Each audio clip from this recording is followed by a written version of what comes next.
Hello. So we are playing Chrono Trigger Part 8, and we are about to descend to the Ocean Palace and see if we can confront Lavos. So before we head down, let's switch up our party a little bit. At least the first part of the Ocean Palace, as I recall, has some enemies that have specific elemental weaknesses.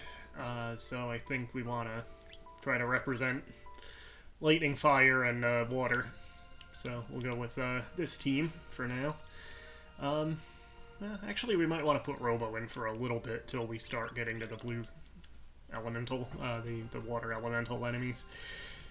See if we can get that Uzi punch that we haven't gotten on Robo yet. So anyway, this is not a time gate here, even though it looks like it. This is just the gateway to the Ocean Palace.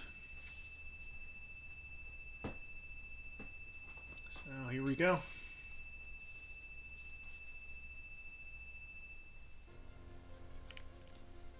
First steps out of the bathysphere and into Rapture.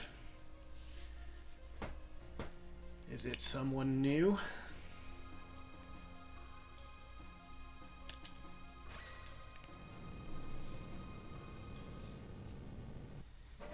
This incidentally is the third time I've tried to record this part because my camera kept freezing for some reason.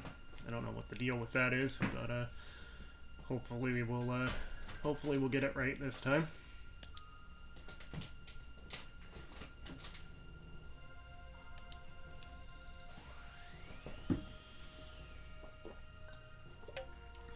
Incidentally, I'm recording this on Mother's Day. I had a nice lunch with my mom and my aunt before. I made a nice shallot olive oil pizza. It was pretty good. But yeah, I have some time this evening, so good time to record this. At any rate, happy Mother's Day to anyone that may apply to. And of course, that'll probably be a little bit late, since this probably won't actually be released until tomorrow anyway, so we'll save this one on the third slot there. And here we go. I think we'll go this way first. There's several side rooms, and we have to hit a bunch of switches to open the way to the deeper part of the Ocean Palace. Tabby, what are you doing under there?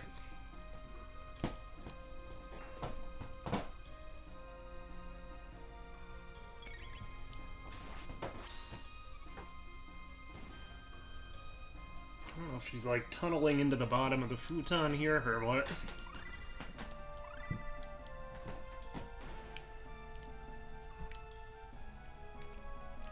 Alright, so the flying guys here are the first of those elemental enemy types. They're specifically weak to the magic type that their color corresponds to, so the red ones are weak to fire, the blue ones to water, and the white ones to lightning.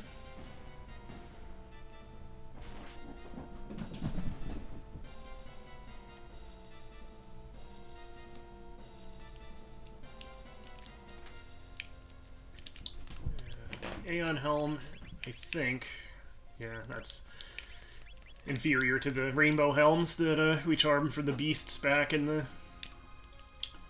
Mount Woe section, or the cave going to Mount Woe.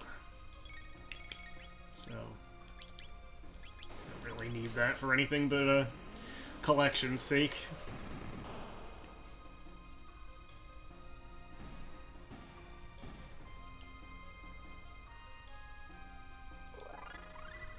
There's the Uzi punch, so we'll go ahead and put Frog back in now. He and Marley, I believe, are both working on Cure 2 at this point. Actually, wouldn't even be bad to switch Marley in, because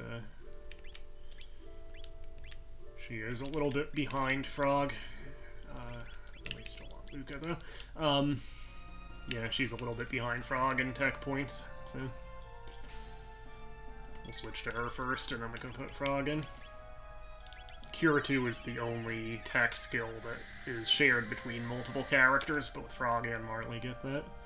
I also never really understood why Chrono gets the Life 1 spell. Marley gets Life 2. But yeah, for some reason they gave regular life to Chrono, and I never quite got why. So the Aeon suit, that is, I believe, superior to the load vests that most of our characters have. And I think because she does currently have the lowest defense, we'll put that on Marley. And again, I know it's probably supposed to be Marl. I've said that in a few previous parts, but in my head I always said it as Marley, in case you missed me saying it before. You know, when I first played the game, I always just assumed it was Marley. The consensus seems to state otherwise, but that's kind of still how it is in my headcanon. At some point soon, we'll be able to change her name to Nadia, anyway, and I'll probably do that. I actually often change her name to Nadia at the beginning of the game nowadays, but I didn't on this playthrough, just to avoid spoilers.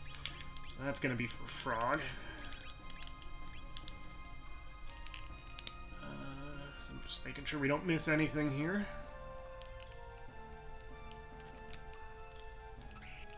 So these are the guys that are weak to water. So we'll get Marley charged up here, and hit them with ice too.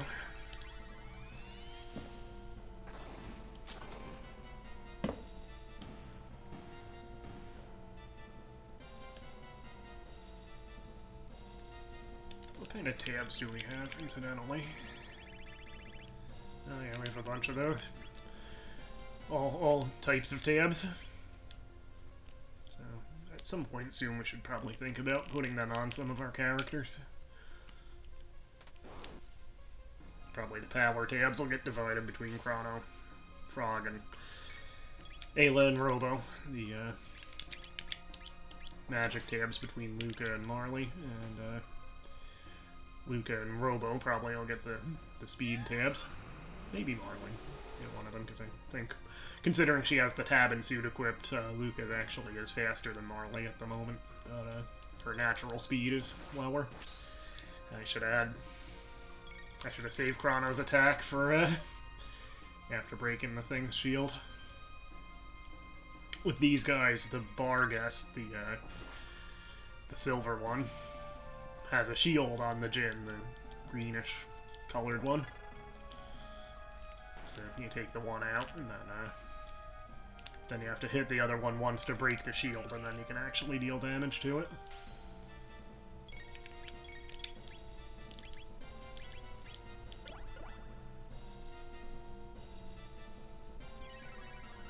Fortunately, that lock spell this guy casts hasn't hit the character we're trying to cast a spell with yet.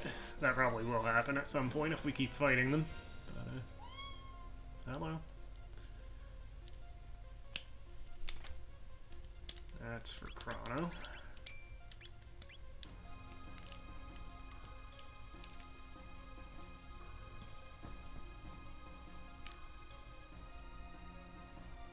So these guys will get lightning too.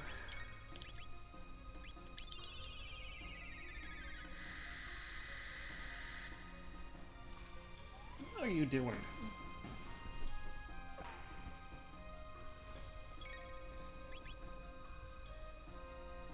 Settle down. Dabby.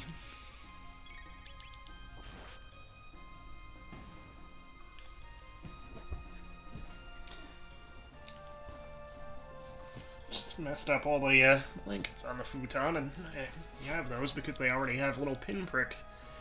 The futon already has little pinpricks from her little claws already in it. Okay, so what are we doing here? So we actually need to open the path through there. We hit 2 buttons for it already, and the 3rd button is, like, down and around through here. And I am trying to fight all the battles because the enemies here tend to be worth a fair amount of experience and tech points and stuff.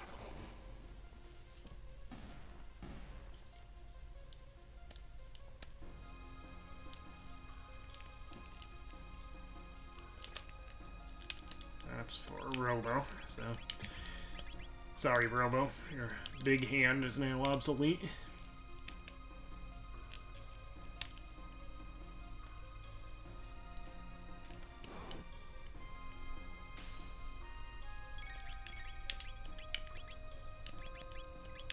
just do the single elemental spells on these guys, since this is where we mix and match the weaknesses.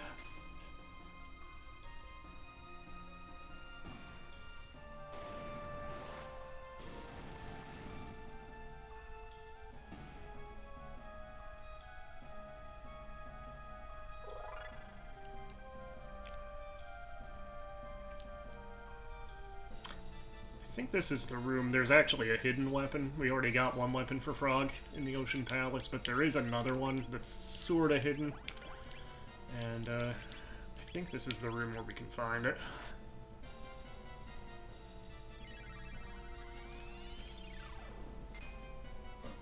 If I recall correctly.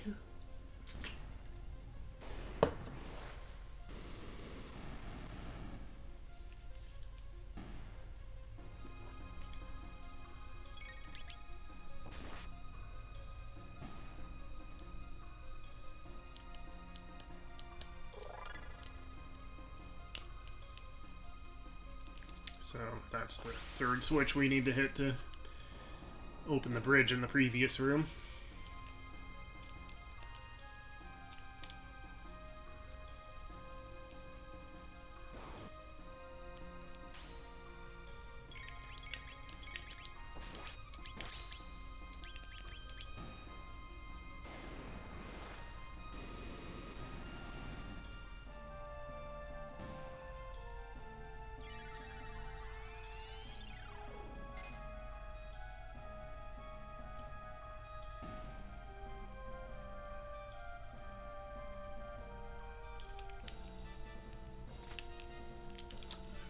Is a crossbow. Interestingly, a couple of her crossbows have the word arrow in their name, even though I assume they're shooting bolts, not arrows.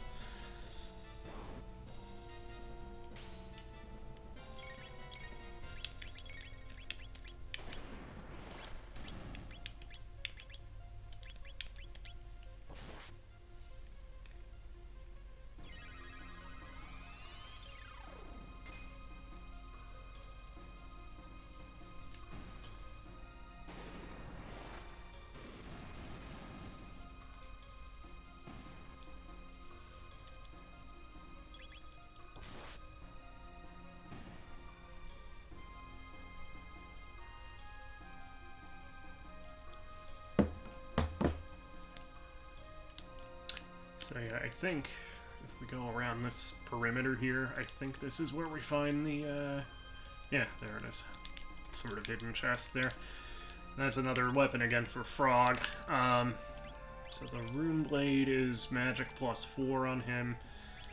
The demon hit does double damage for magic enemies, and they have the same attack power. I think the demon hit's the better choice, and I guess that's why it's sort of hidden. A lot of the enemies, certainly in the Ocean Palace, and a fair number of enemies we'll fight going forward, count as magic type, so at least for the time that that's a relevant weapon, I think that's the better choice for Frog.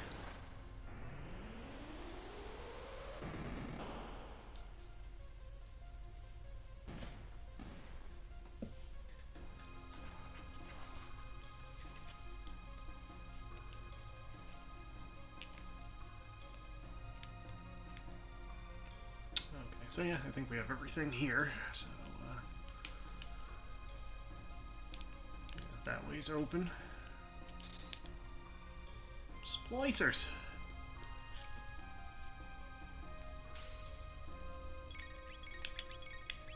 Let's see if we can get this guy with a spin cut, see if we can one-hit him.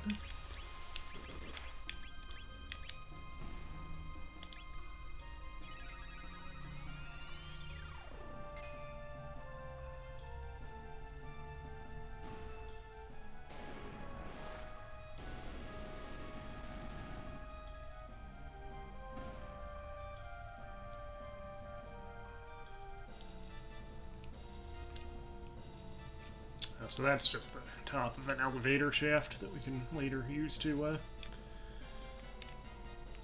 come back up if we so desire. I actually never noticed that, like, skull above the doorway there, like a horned skull design. Never noticed that. And then at the top here, where Chrono's standing, that kind of looks like a Death Star.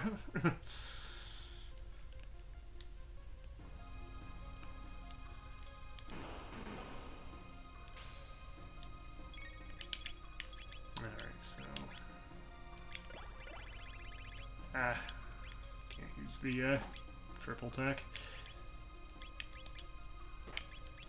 I actually meant to hit one of the other guys with that.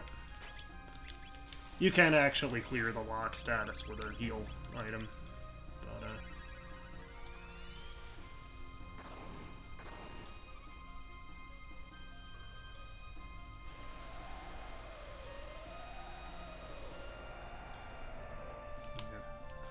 that. These guys do like a double tack counter.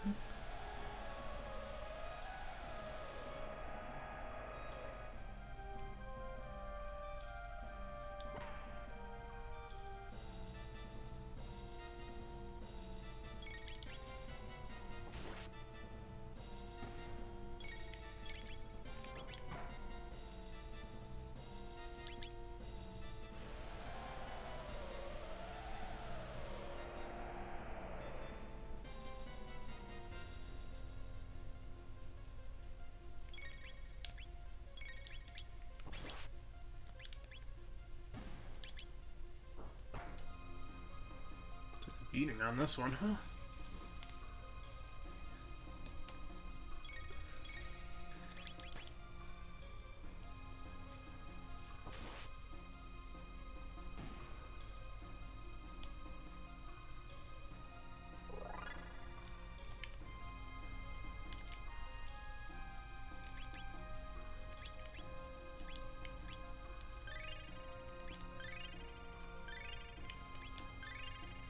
We do have that gold stud on Marley, so her weaker heal spells are only 1 NP a piece. When she gets Cure 2 with that gold stud equipped, it'll be 2.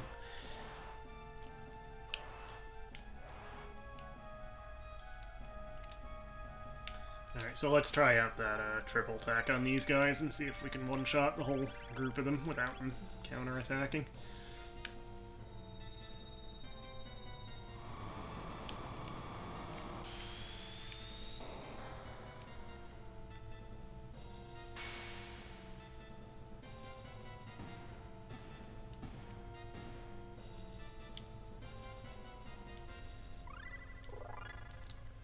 Luminaire on Chrono, that's his final tech, single tech.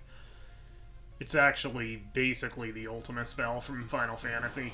It even has a similar animation to Ultima.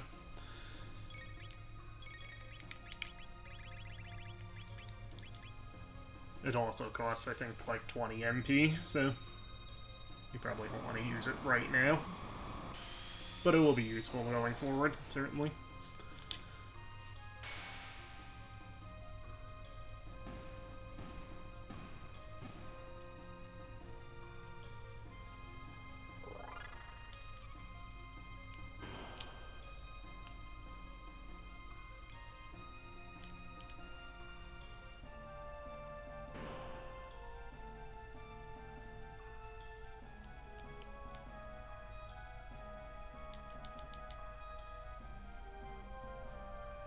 Okay.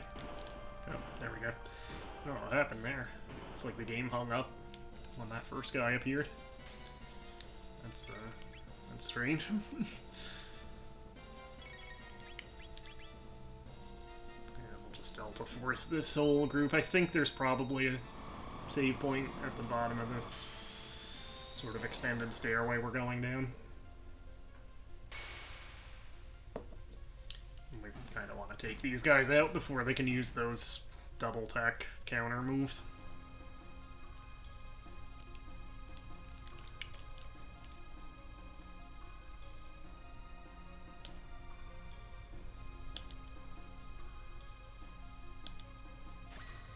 There's another cutscene here.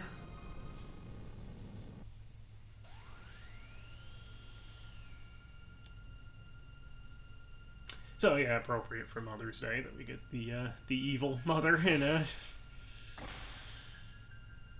this part of the story.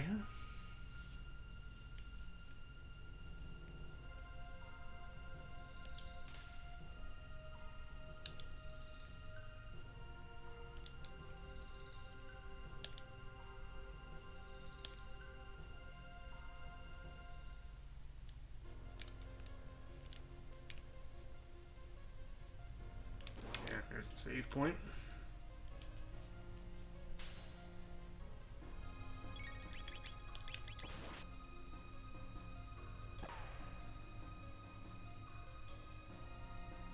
These guys actually have a double tech counter too.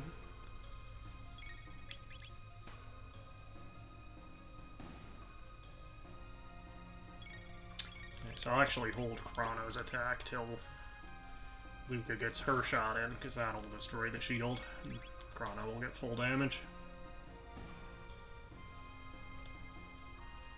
Strategery. Alright, so I'll use a shelter.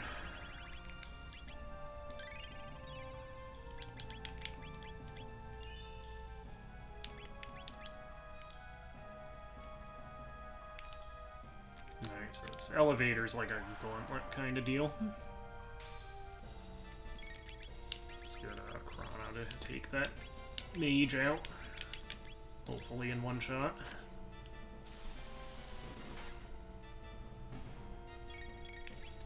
Then do Ice 2. And when Chrono's turn comes up again, we'll do Lightning 2 with him to get the white ones. I forgot they got a counter.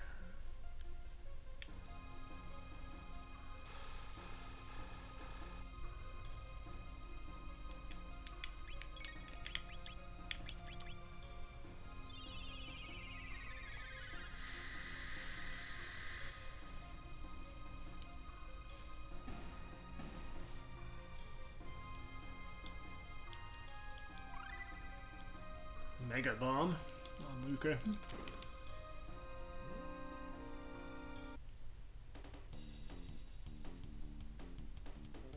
In true video game elevator fashion, we have a little kind of enemy rush here.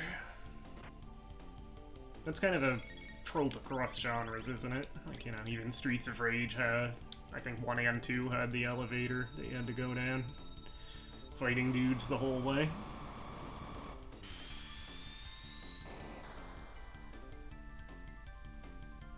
Mega Man 5 had a couple of elevators in Gyro Man's stage.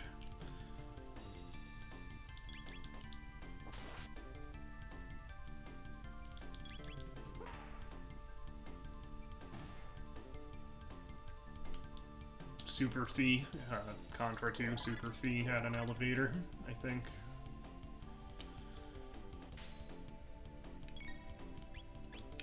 Alright, let's just try out Luminaire on this group. Because Luminaire does, I believe, count as lightning also. Which is one difference from Ultima in Final Fantasy. Ultima was always non-elemental.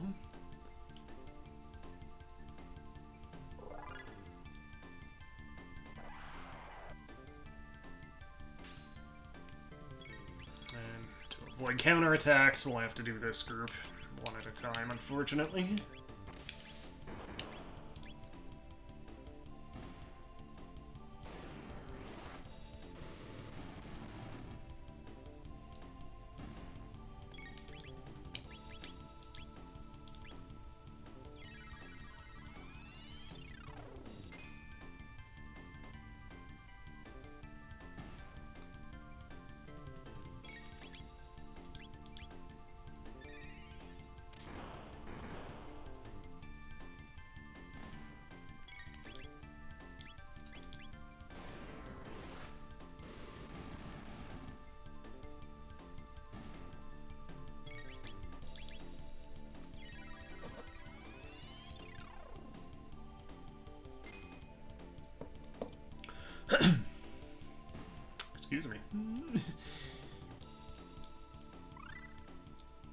So once we're able to switch characters, which is probably right here, yeah, we'll swap Frog in for Marley, since she got her cure too.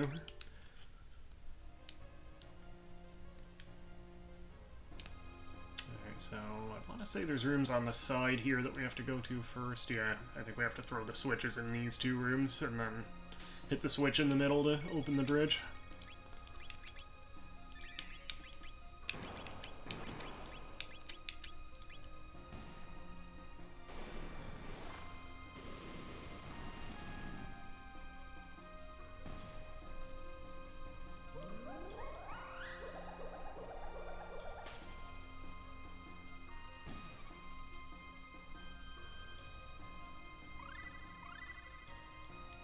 Attack on these three too. As you could probably guess, every combination of characters has a triple attack associated with it. So yeah, I didn't actually even mean to step on that switch yet, because we have to again hit the switches in these side rooms first.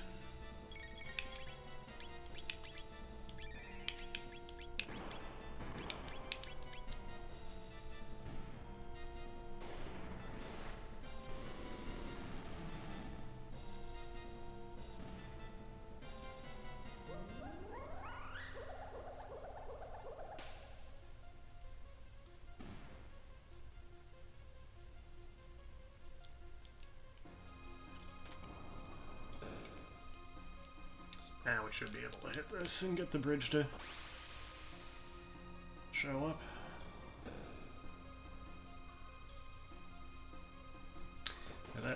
Where that game kind of hung up for a second there when that one enemy was appearing a little while ago was pretty odd. I mean, for one thing, this is the original cartridge. It's not a CD or an emulated version of the game or anything. We're playing it on the Super Nintendo.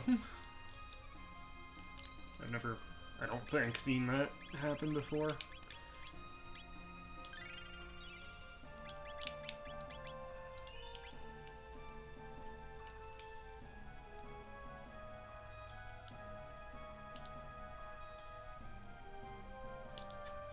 Oh, shoot. I actually didn't realize we were at this boss yet. I didn't equip the right stuff. So, fortunately we saved a second ago. I'm just gonna hit reset. Sorry about that.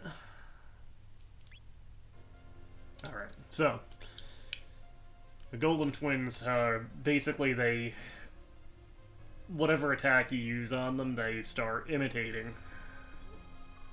And, thus you want to kind of stick to one element to keep attacking them with, and fire from Luca is probably the best choice. So what we want to do, Luca's actually good with her Tabin suit. That'll actually, she won't absorb fire attacks like the other characters, but it'll do minimal damage to her when they attack with fire. For Chrono and Frog, we can put the red mail and the red vest, which is why we made sure to get both versions of that item. We charged up the chest, got the more powerful version, and then went back in time and got the original version. So these will actually make them absorb fire. So if we keep using fire attacks, we pretty much can't lose against these guys.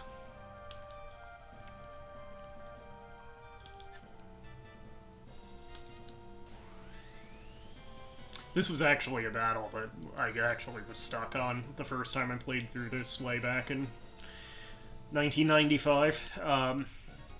Yeah, I was stuck on this one. I don't remember if I figured it out myself or if I found an answer online. They do that orb attack. So we'll do fire too. We'll have Frog do his heal. And now that they're both going to be casting fire, we can kind of take one out and then concentrate our attacks on one and then take the other out. So we'll see if we can get Chrono charged up and have him and Luca do a fire-based double attack.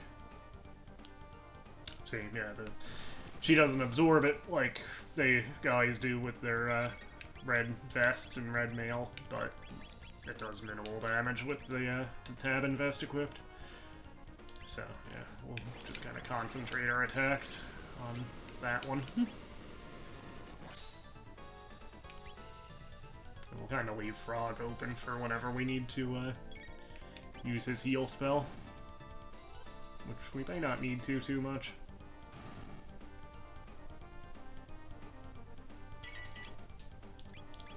If Luca does actually start getting low, we can even just use Slurp Frog as a first ability. His sort of one-person heal. Or we could actually hit them both with the Frog and Luca double tech. So that's fire-based also. That might actually make it go faster. We can leave Chrono kind of open as a healer with items.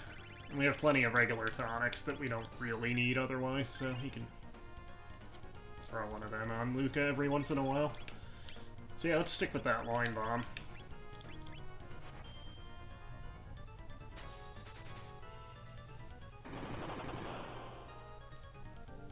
It's kind of a fire version of Ayla and Chrono's Falcon hit. That just does physical damage, but and the line bomb does fire damage, but it's kind of the same idea. It kind of just draws a line across the screen.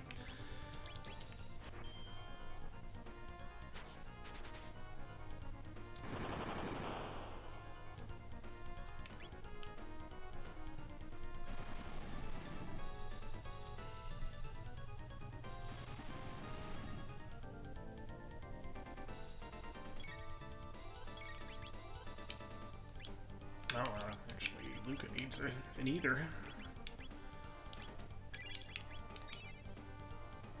There we go. I'll probably need another one too. But I have Chrono left open for that, so we took out at least one of them already. The other one's still standing for now. I think that's just because we hit the one on the left with the fire sword once before we started doing line bomb. So we could actually do red pin, save a little MP. Oh, I use that on Chrono. Yeah, that actually does more damage to a single target. I meant to kind of wasted that mid-ether. I meant to put that on Luca. So yeah, again, the first time I played through this, I got stuck on this battle for a while. It's one of those battles that's very difficult if you don't know how to beat it, but if you do know how to play by the battle's rules, it's pretty much impossible to lose. 70 tech points, that's pretty nice.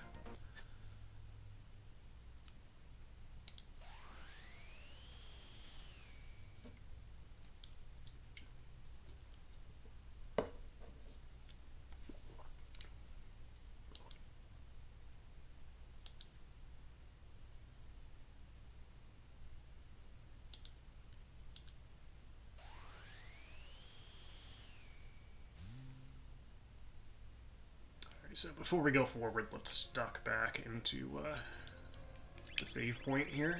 Just heal up with a shelter.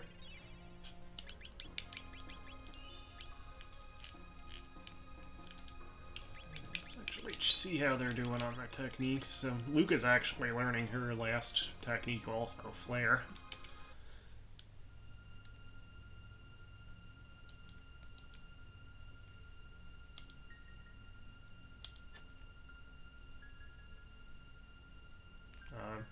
Should we go back and help him? No? I'm just gonna leave him? Alright.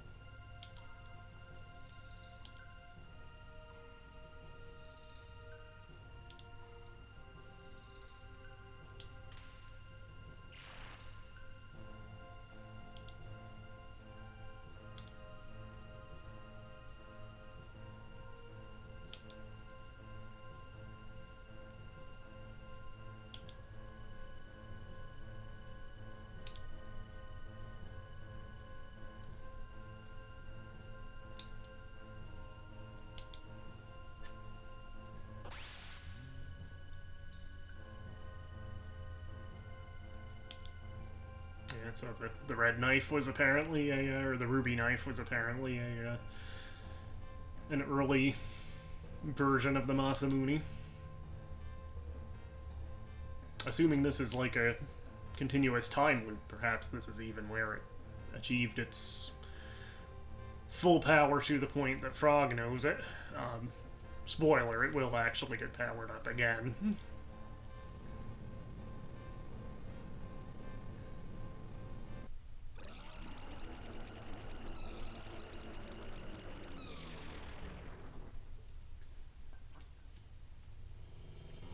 Well,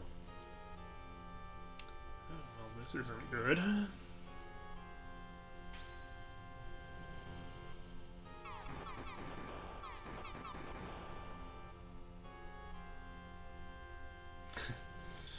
Not much we can do about that.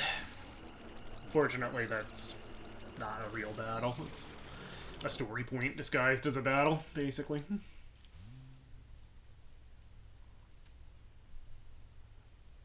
The Prophet. Uh-oh. Totally didn't see that coming.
Frog, I think we have bigger problems at the moment.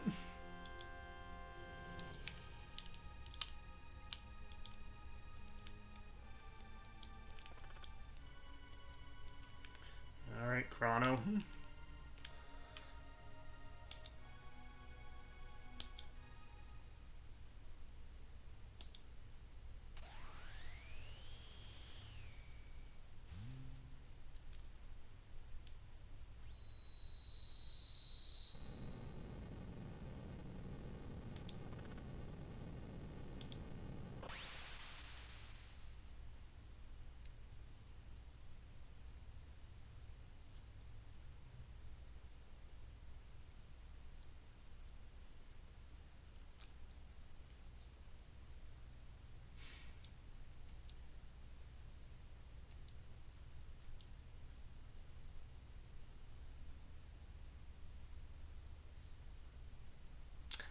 So, if you ever want some fun, play this game with somebody who's never played it before, and don't spoil that happens.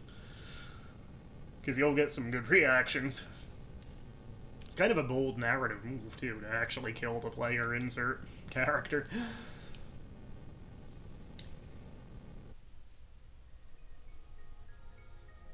Square did some interesting narrative stuff during this era. I mean, another obvious big one, Final Fantasy VI, where effectively you lose the game halfway through. The villain wins. And then the narrative just kind of forgets to stop at that point. And you're left to pick up the pieces. But yeah, killing the player insert main character. That is a bold move in its own right.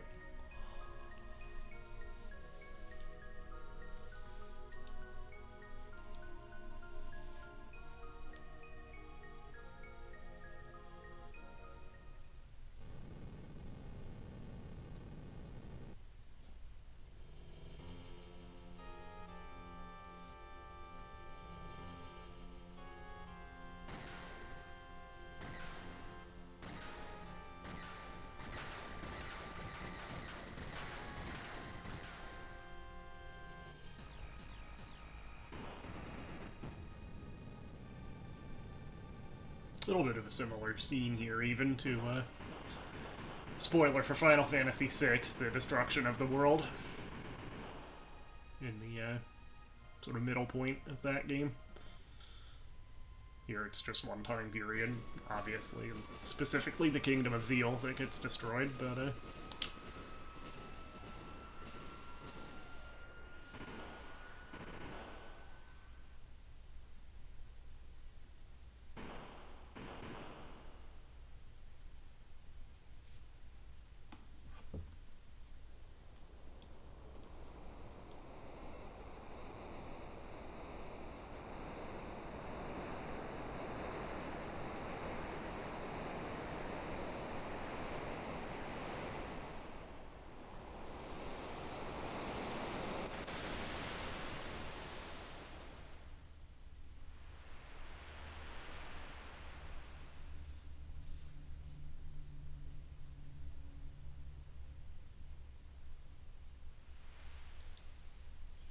Final Fantasy VII even does something a little bit similar to this, and there's actually a lot of parallels, I think, between Chrono Trigger and Final Fantasy VII.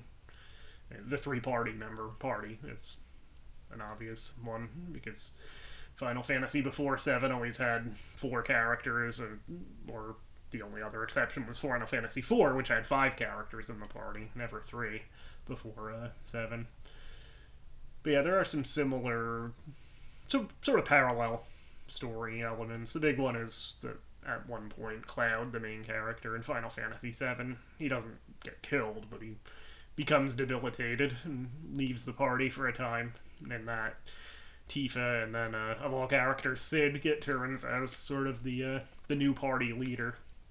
I always kind of felt like in this, Frog sort of takes over as leader,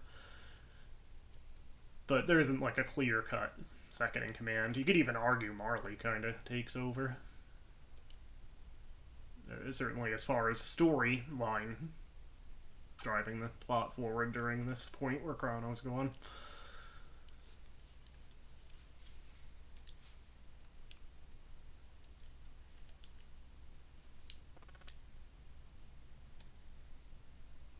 Oh yeah, we did kind of park that in the middle of one of the continents that was destroyed.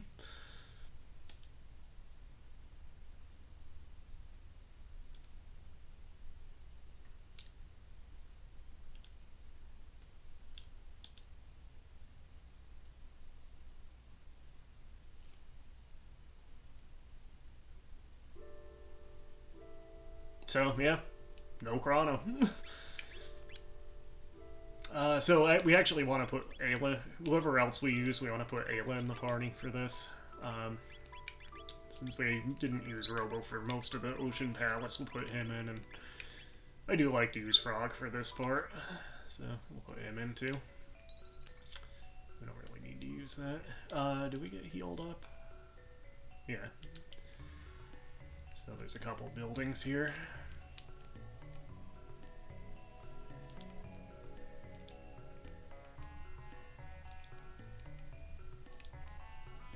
A couple of the NPCs that survived from Zeal even used the same lines.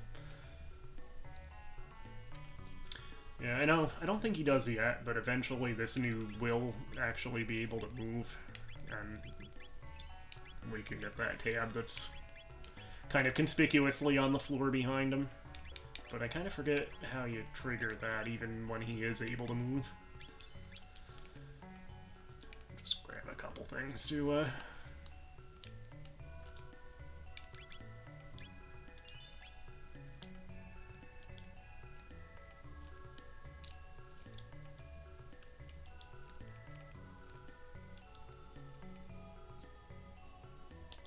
sounds like somebody's living in the past. Contemporize, man.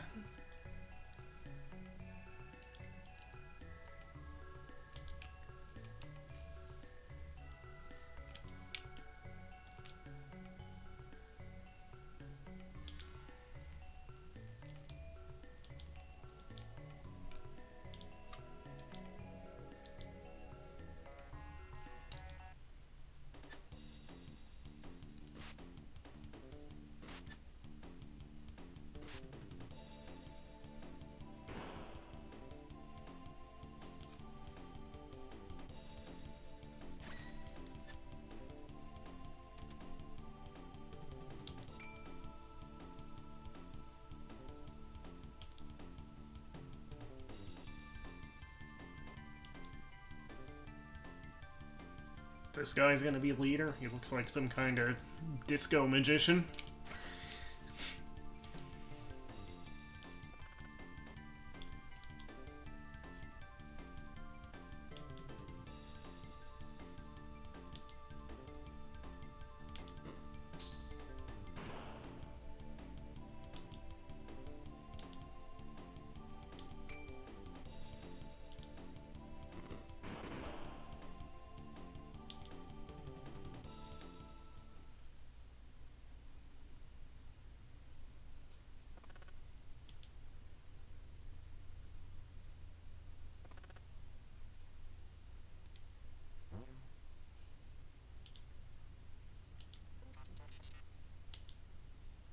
So this is why you want to have Ayla in the party for this.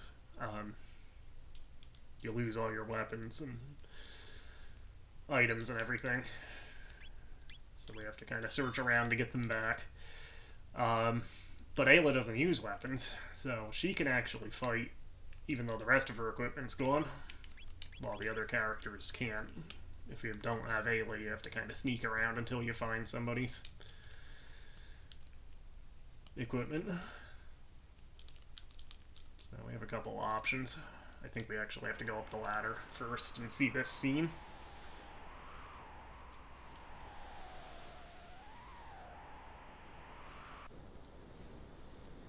Yeah, you should have known they wouldn't put that giant airplane in the ancient kingdom of Zeal without having something in mind for it. It's Chekhov's giant ancient airplane. So you kind of start sneaking around the ducts, but you can also get out of the cell this way.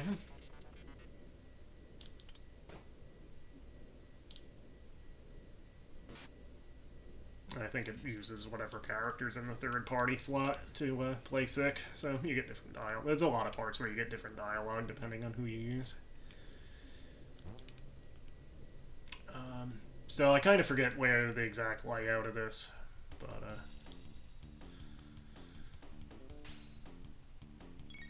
ooh, this is a lot of guys to have one character for. I think she can take each one out in one hit, but still not the best situation to wander into.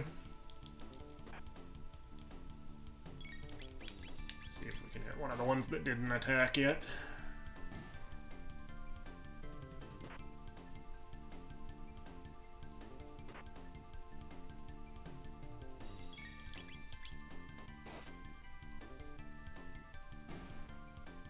And we don't have items to heal with either. So this could be a problem.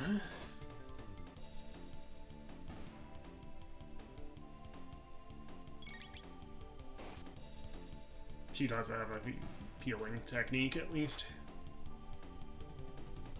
So we'll finish the battle and then we'll hit that heal move from the menu screen.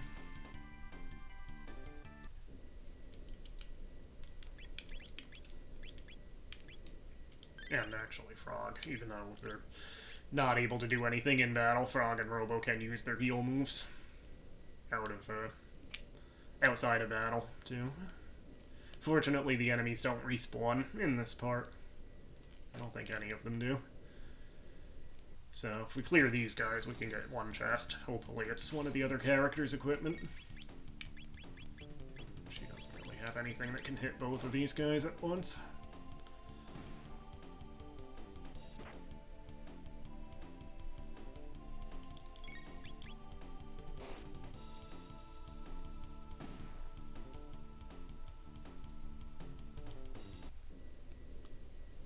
So we will have to sneak around in the ducts at some point.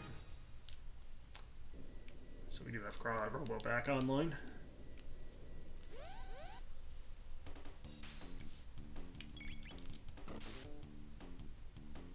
But yeah, we have to find chests with Ayla and Frog's equipment, and a chest for the items, and I think the money, our money is in a separate chest too.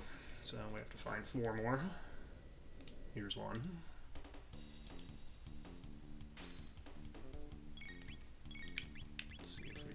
Something that'll hit all of these guys at once. I don't know if we actually have anything past Robo's laser spin. We could try that.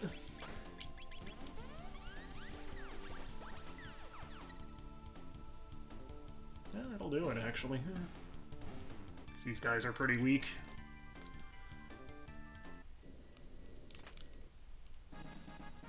So there's the money. We do have to, again, go into the ductwork at some point. But we'll see what we can get without doing that first.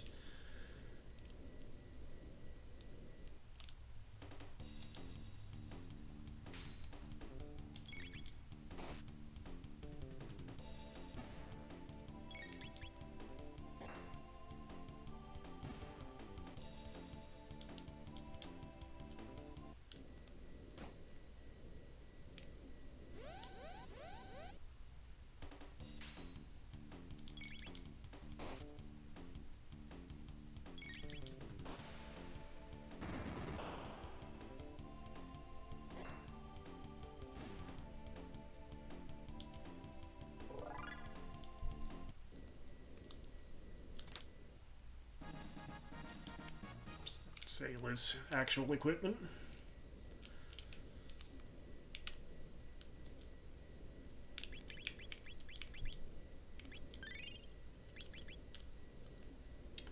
And try going through here.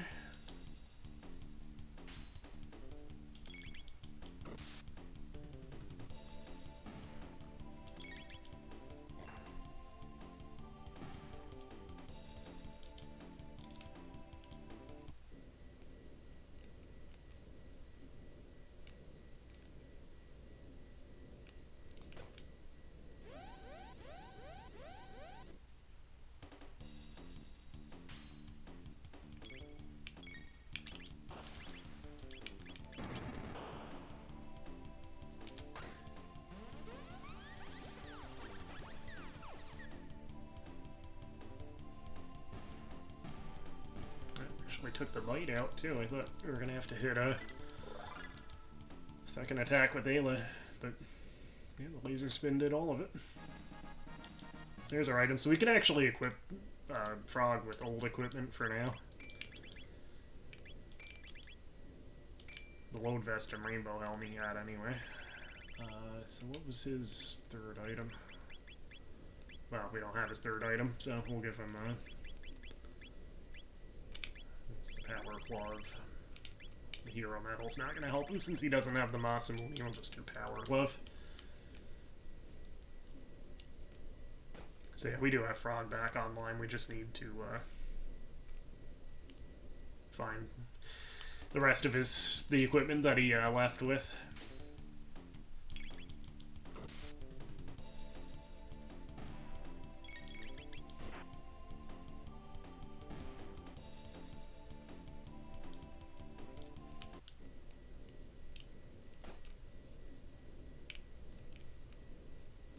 Point going in there. See if we can get that laser spin with Robo again, because that should finish this quick.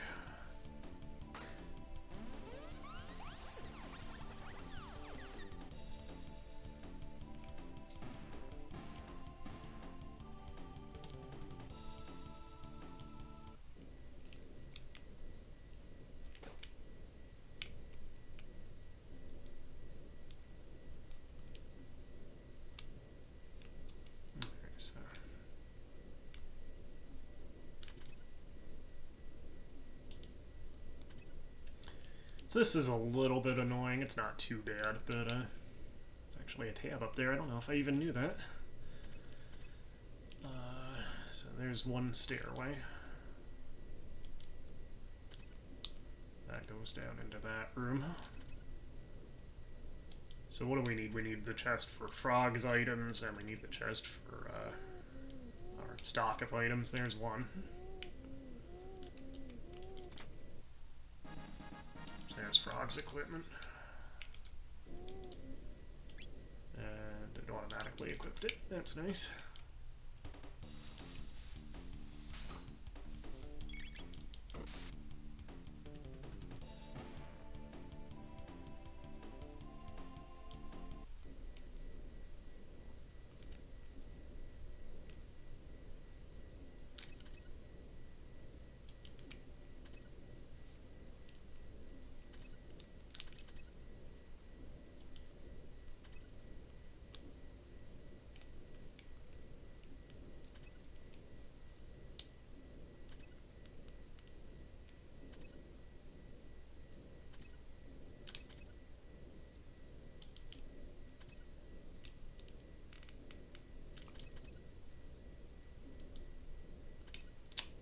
Is there a chest there? It was hard to see through the grating.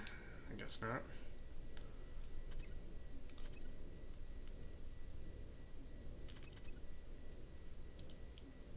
That's that same room, I think.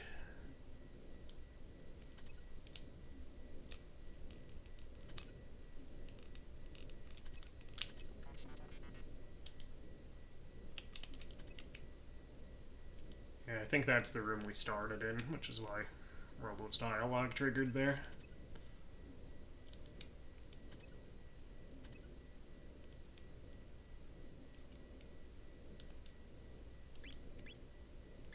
I guess we actually got all the chests, right? Yeah, we got the items, we got the money, we got Frog's equipment, so... There is something we want to see while we're up here, that being said. And I think it's all the way at the bottom.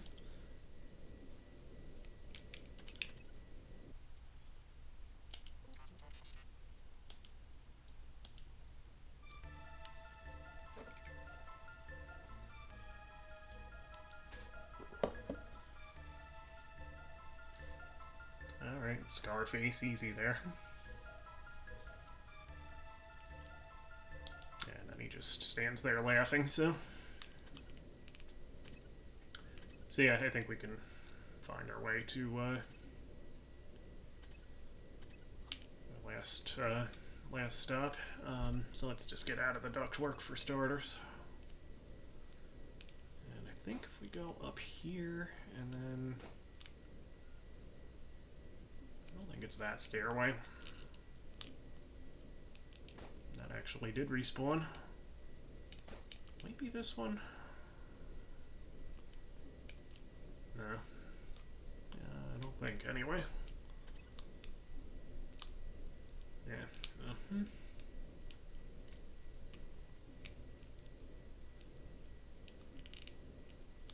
Not up there.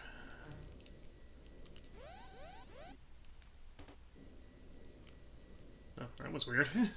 It triggered the battle and then the guy went off screen. Here, I think this is it. Yeah. So now we're on the other wing. And these things are like the rubbles. We can actually fight these for 100 tech points apiece. And we can't switch characters, so it's limited to these three. They can participate. Harley and Luca are still on the ground, basically. So.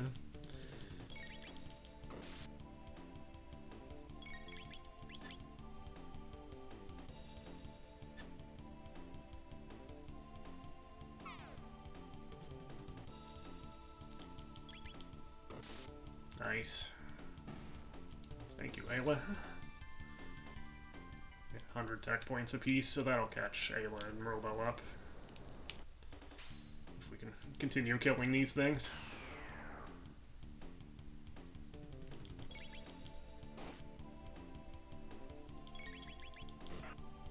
Nice one, Frog.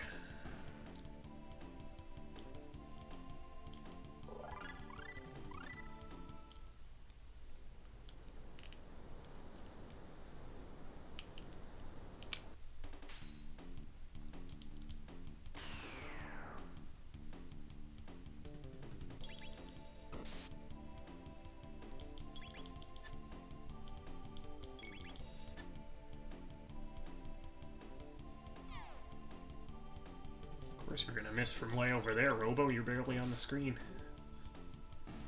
Hey, let's clean the house on these things, though.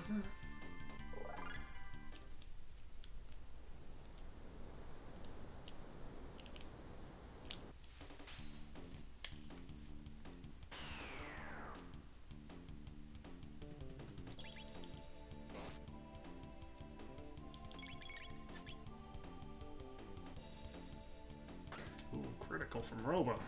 Good one.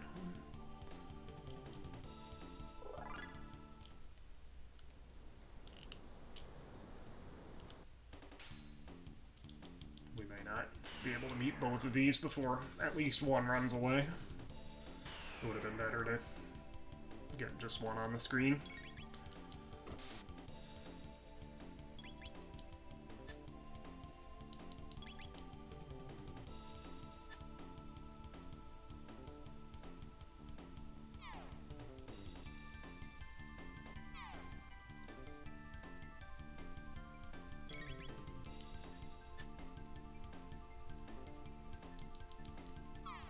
take one out, at least. That'd be good.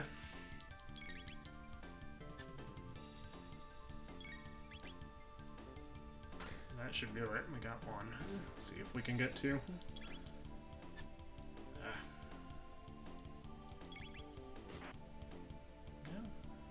Yeah. Oh well, we got one.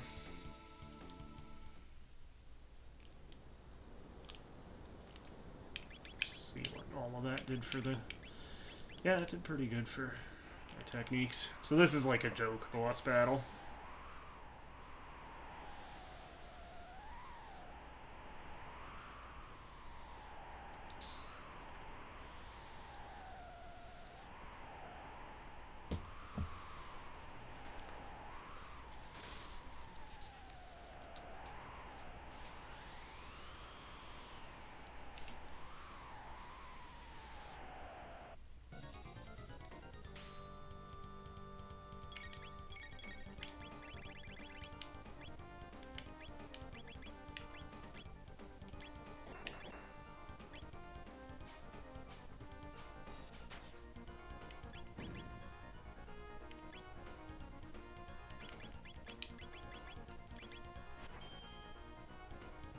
Basically, this thing decides it's afraid of heights, so it doesn't actually do anything to us. I don't know if it really even matters if we damage it that much.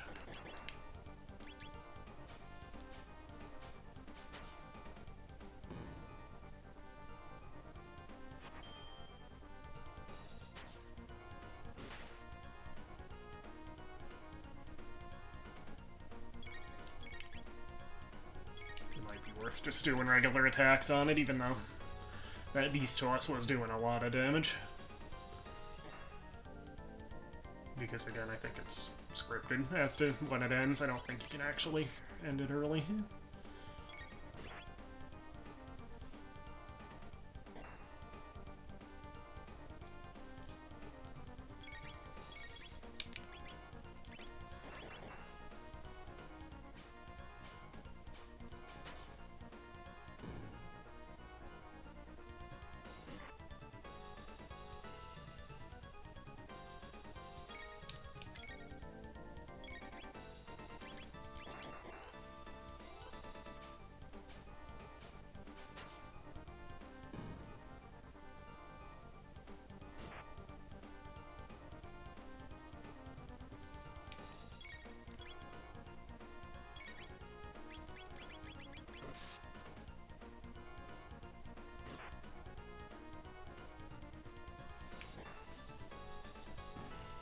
Oh, we actually can beat it.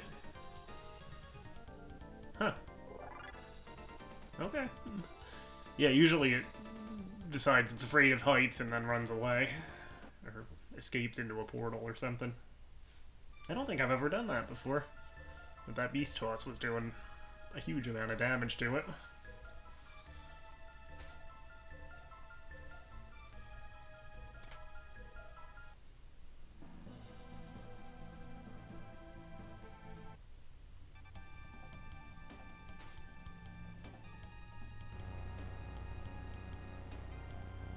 That's kind of a cool effect. The hangar door opening off screen.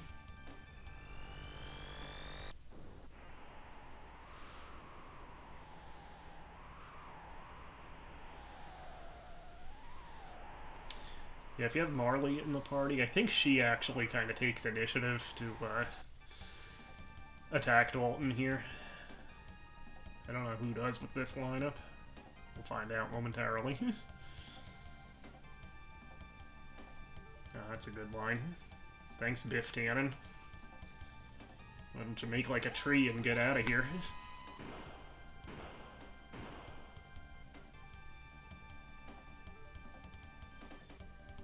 I guess Ayla does it, or maybe Frog. Yeah, Frog does it. So yeah, Frog and Marley kinda, I think, default to the leadership roles with Chrono going.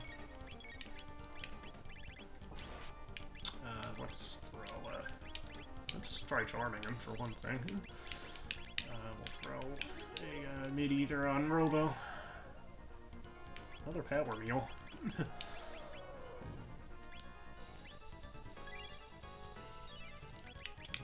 just kind of heal up from the last string of battles first. Dalton doesn't... This is not a tough boss fight or anything. Let's actually try that Beast Toss move that was working on the Golem.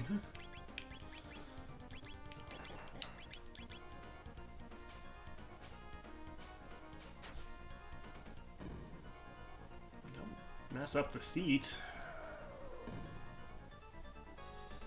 We just got this thing detailed.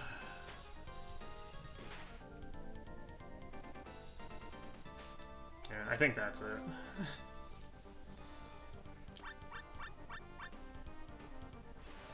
So you get sucked into whatever portal the Golem boss came out of. And theoretically goes back into, except we actually did beat the thing. Don't worry, Dalton, with that hairdo you'll have a bright future as a roadie for the Marshall Tucker Band if you end up in 1970s Earth.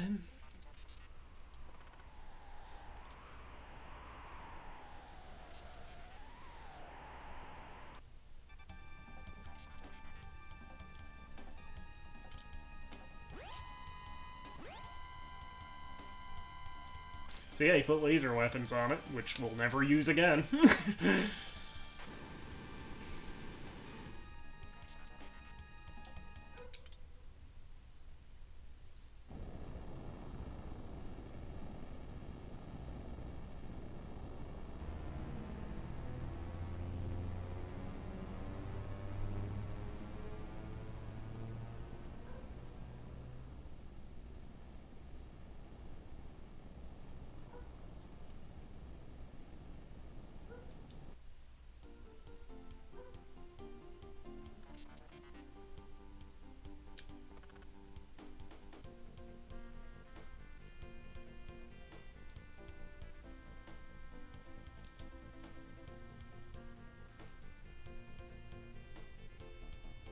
So yeah, basically we can use the Epoch as an airship now.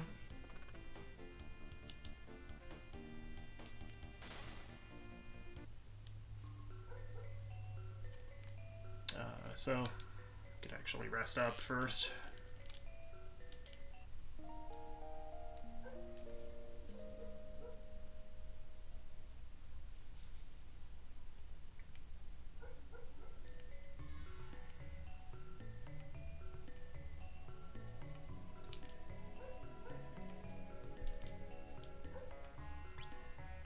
Alright, so these are all the weapons from the Ocean Palace, except the Hurricane.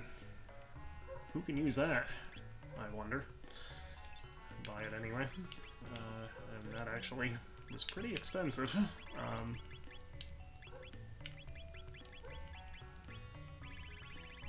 Yeah, we'll have to come back to get some Aeon suits, I think.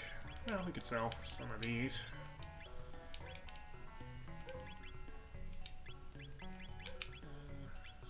Nobody's using that anymore.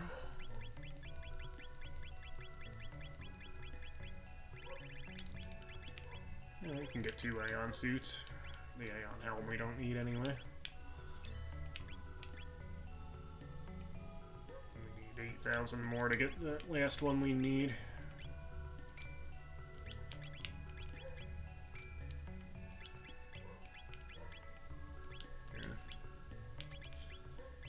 Just one more pass. We could sell an elixir. I mean, the single elixirs are... I don't use them as much as the mega elixirs in the late game. Let's just go ahead and sell one. Buy that last Aeon suit. Yeah, there we go. Let's just wait a couple seconds here and see if the new moves, so we can get that tab behind him. I feel like after it changes his inventory, he'll eventually leave the screen.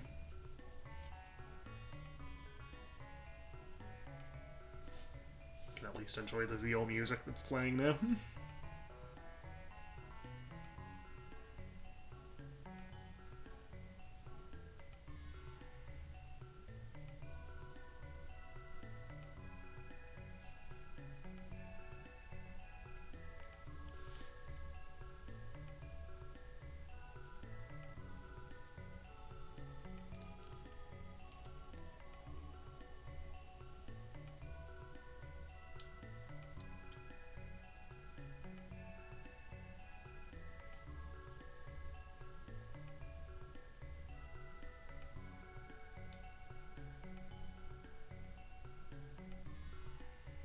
think he's moving, is he?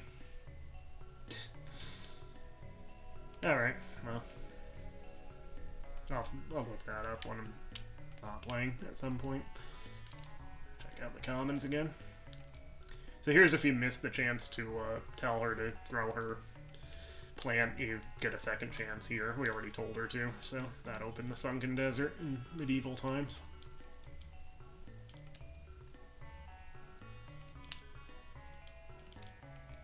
Whose purple cat is that? That looks familiar.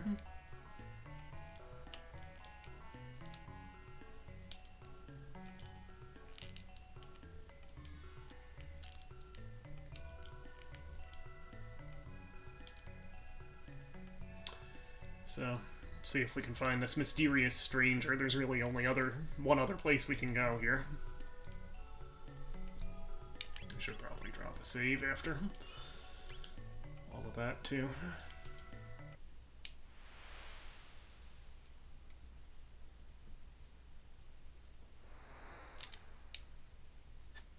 Nope. Ooh.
I wonder how they came up with the lava scream sound effect. It's thoroughly unpleasant.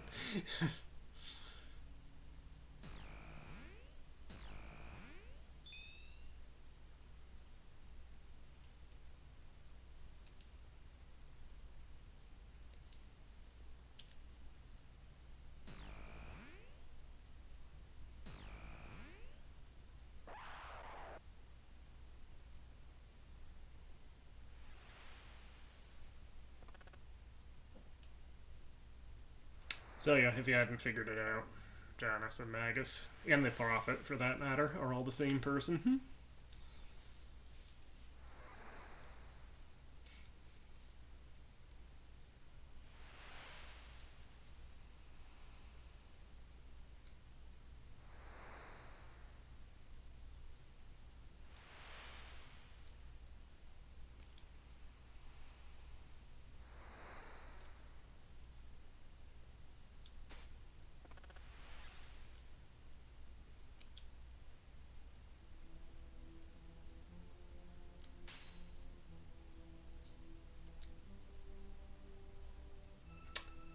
Here's a pivotal choice. Will Frog finally exact his revenge, or will he realize that there's now a greater evil?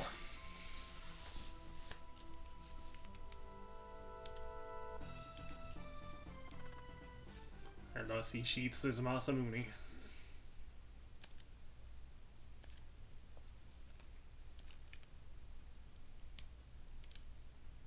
And begins to walk away.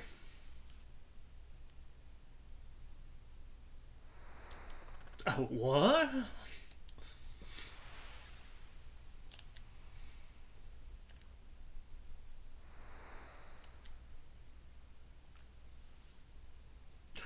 So yeah, Magus is actually a party member now. He's our final playable character. That's another neat twist to save for, you know, if you're playing this with somebody who's never played it before. Don't spoil that Magus actually joins you. Of course, you have to say no when he asks if he asks Frog if he wants to fight him. If you say yes, you actually do fight him, and assuming Frog wins, you'll never see Magus again. I do feel like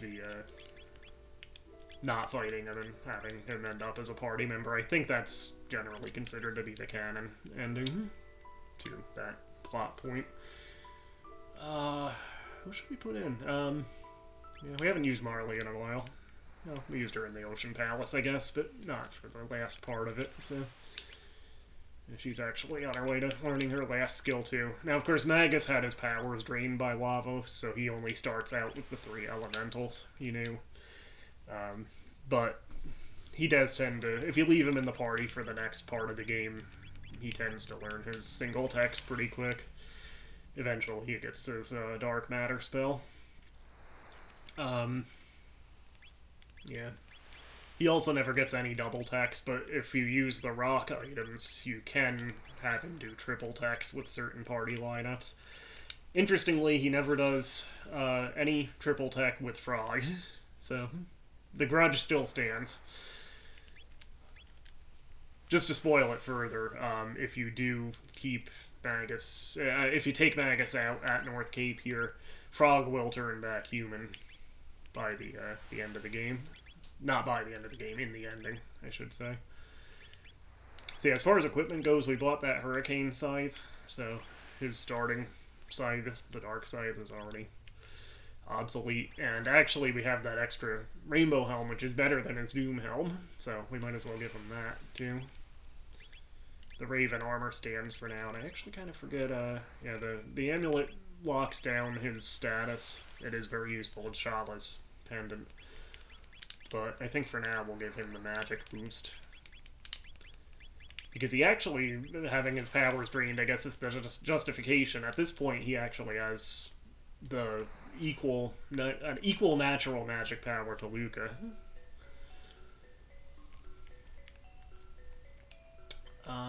So yeah, we have Magus. So let's go back to the end of time.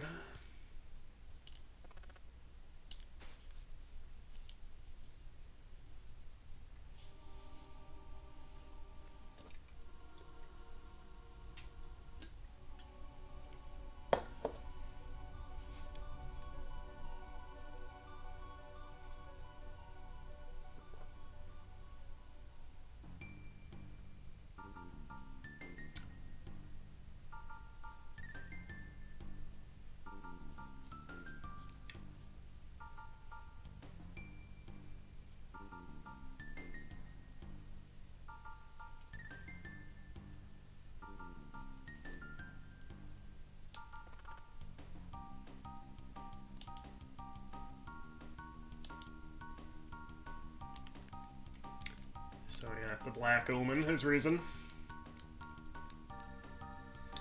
They say it's the Ocean Palace. It looks like it actually incorporates some elements of the Blackbird into it also.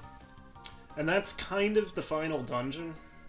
However, depending on how you play the game, you can actually go through it 3 times, and you kind of want to do that to get all the items and such. Because not necessarily the chests, you can only get the chests once, but some items you can charm from certain enemies in it. And it's a good way to stock up equipment for the end of the game. But there's also getting Chrono back, spoiler, and various side quests to do before we even think about doing the Black Omen. So we are getting towards the shank of the game here, but still a ways to go.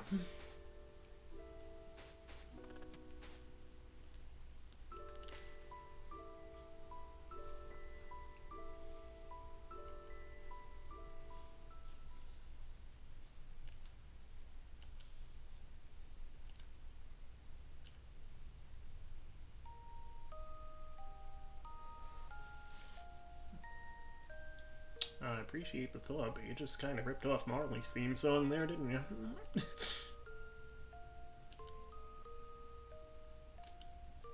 It's a name I haven't heard in a long time. Of course I know him, he's me.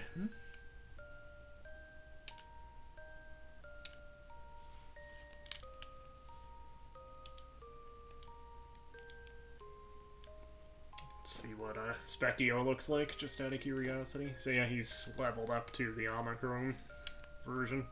Eventually he turns into Masa and Mooney, and then I think he becomes a Red New as his most powerful form.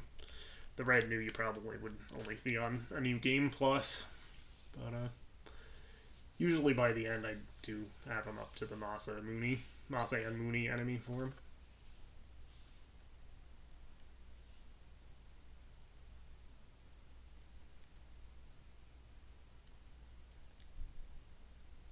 So, that's what the title comes from, the game's title.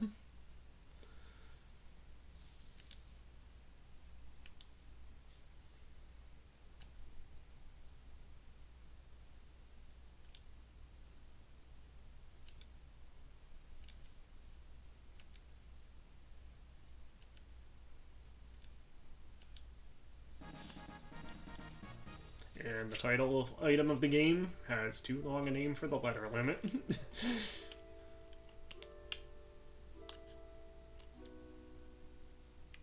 Actually, let's let Marley lead the way here.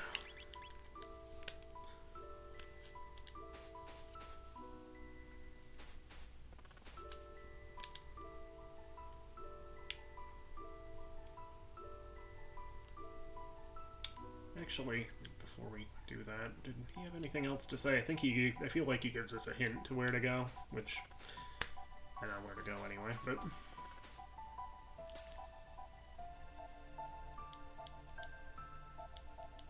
oh no, we have to go to the Keeper's Dome in the future to kind of find out where we need to go, I think. I think that's what we do next.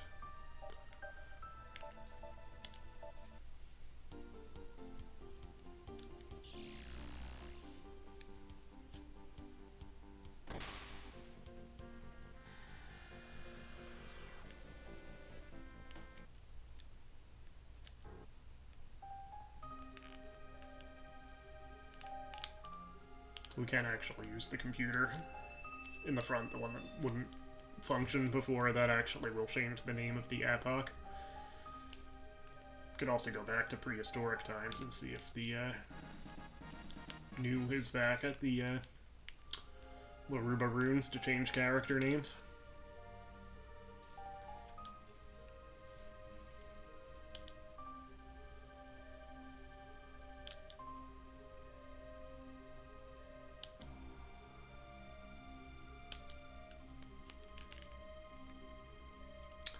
Yeah, so we didn't do it yet. I don't know why I talked to him again. We didn't do it before when we were at the fair, but there's a mini game in the House of Horrors, which is now actually an important plot point to play that mini game.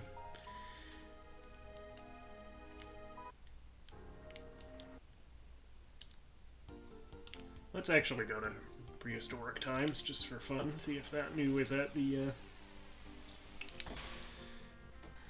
runes yet. And then we'll head to the fair in the present day.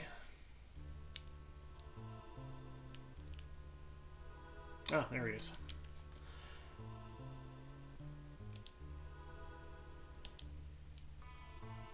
Yeah, so let's give her real name at this point.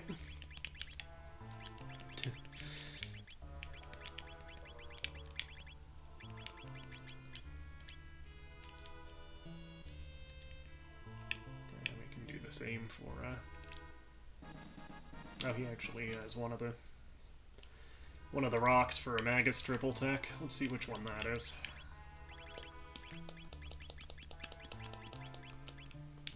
So Silver Rock is Spin Strike, so that's actually not a Magus one, that's for Robo Frog and Ayla. The Black Rock for Dark Eternal, that's like the Magic team, Marley, Luca, and Magus. I actually forgot there were at least one for party combinations that don't include Magus. We could even give Magus his real name, Janus, but I usually don't do that one. These two I do, but Magus kind of... Like he says, he was a different person when he was Janus, so we can stick with Magus for him. Yeah, these two have their true names now.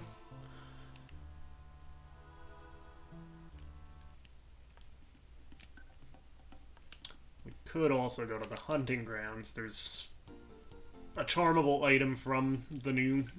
Any new that you can fight works for it, but I'll drop a save too. Any new that you can fight will work for it, but the one at the hunting grounds is probably the most reliable to get. Yeah, let's just hang out till it rains and find him. It's basically a joke weapon for CHRONO, who probably will never use it, and it's not even in the party currently, but for collection's sake, we'll get it. And beating the new will give us some experience and tech points, too.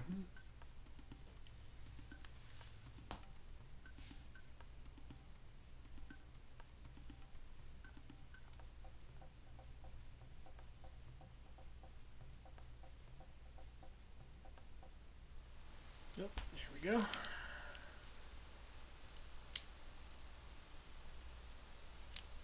Must be in the third position.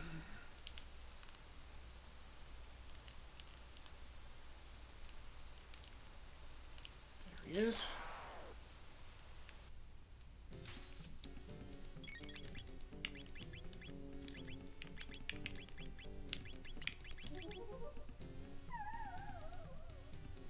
Yeah, the mop.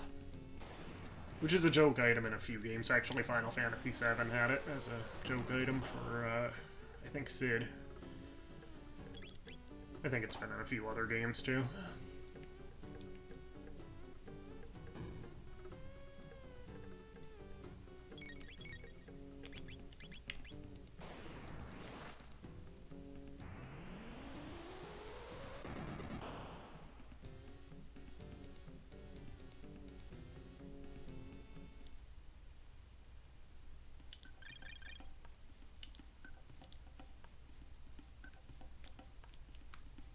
So, rest up. Actually, you might be able to get the ruby armor now too from the trading hut. Let's try to get that.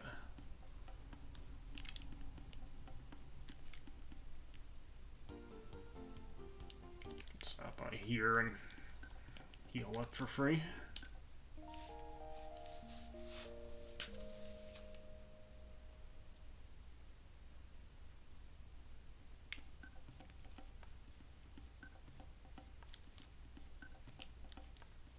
Yep.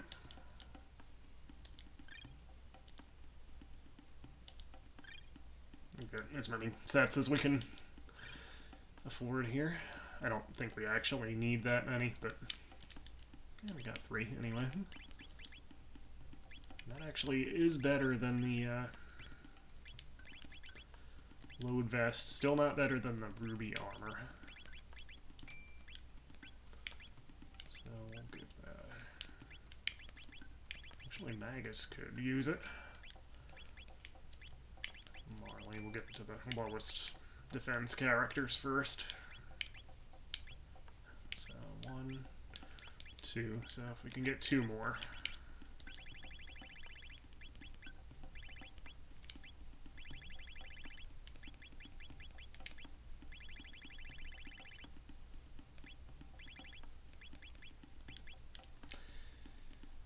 So we could get more for Robo and Frog, or Ayla and Frog, I think, are the other 2 that don't have it. I don't know if I really feel like grinding for those items, though, because we'll probably get better equipment soon enough anyway. So present day.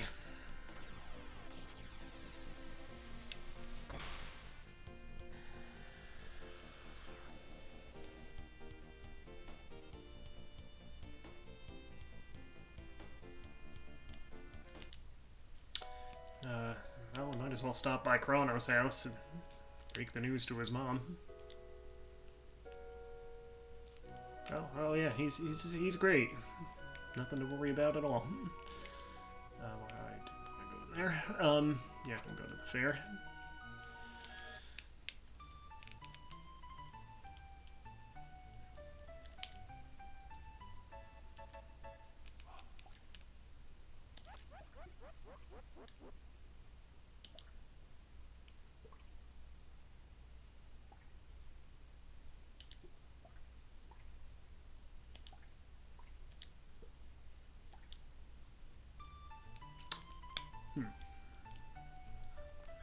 many points he wants. We'll fight Gato.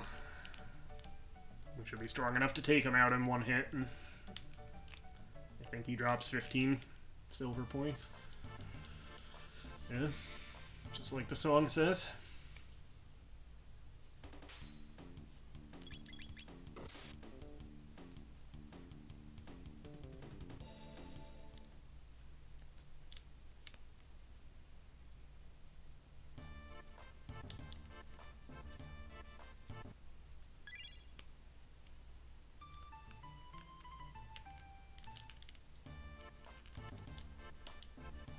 Just to make sure we have enough. We should with 31, but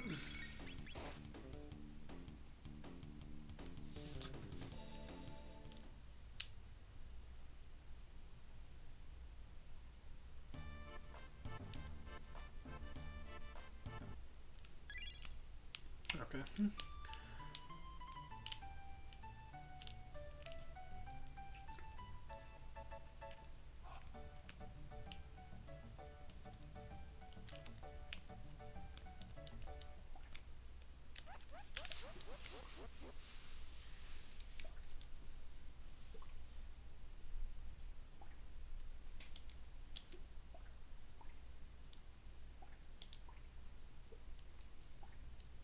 Okay, so LRYA.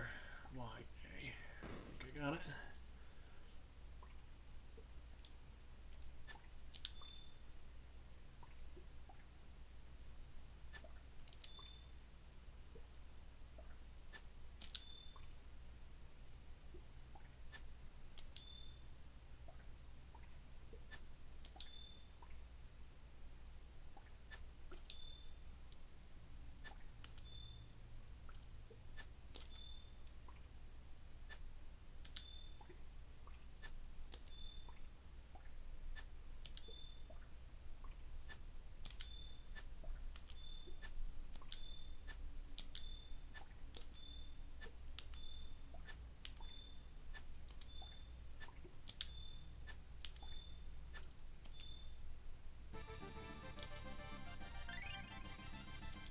Cool. You can actually get another clone for CHRONO later, past the one that you don't need for story purposes. And you can actually get one for every other character, too, and it goes in there. Like, whatever location is considered their home. So yeah, each character can get one. Magus even can get one that shows up at North Cape in Antiquity.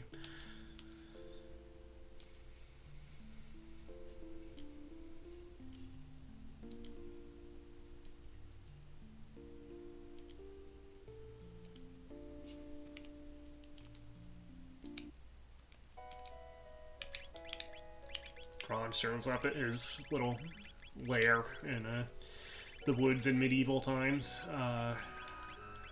Marley shows up at the castle. Luca's at her house.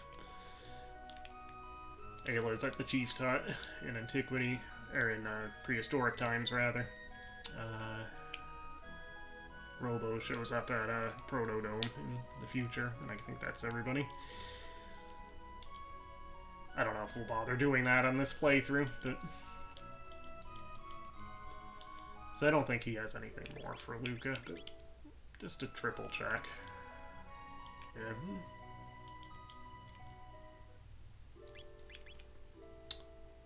So let's actually put Frog back in.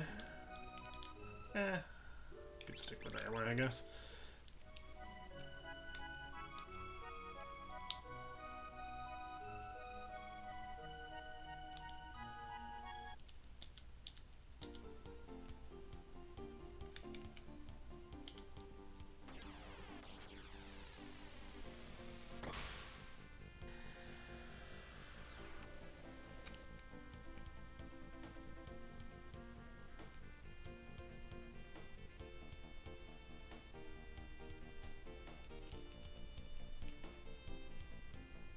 There it is. Oh no, that's not it. This is it down here.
don't think you get anything for doing this, but because he asked.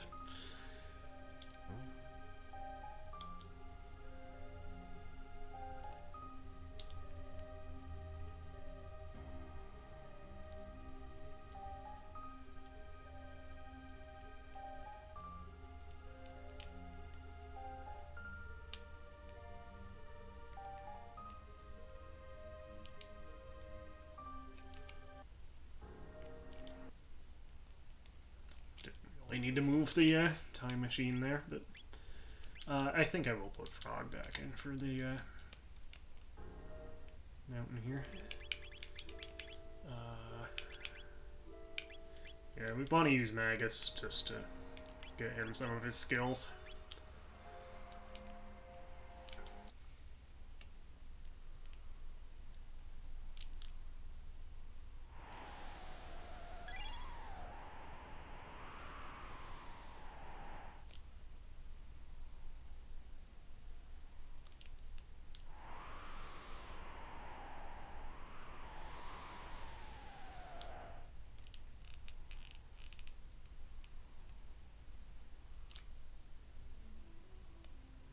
Alright, we made it.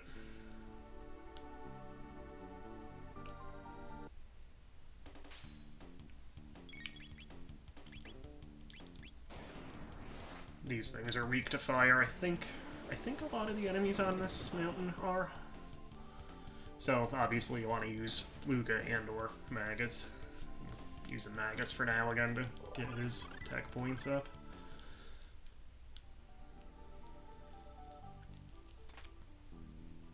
That magic ring, we'll put that on Magus too.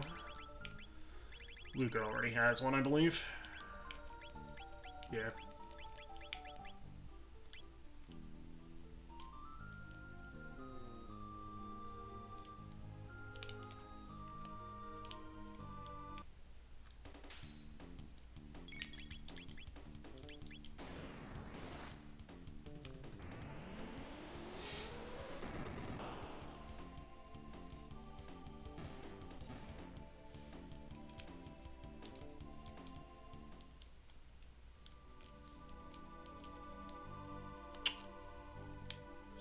Trying to remember paths through here, just because I don't want to miss anything. I don't think we can get down to that one from here.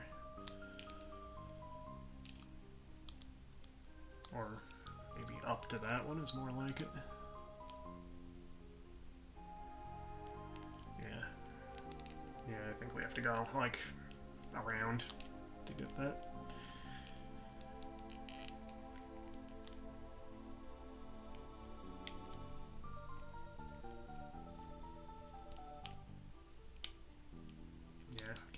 There.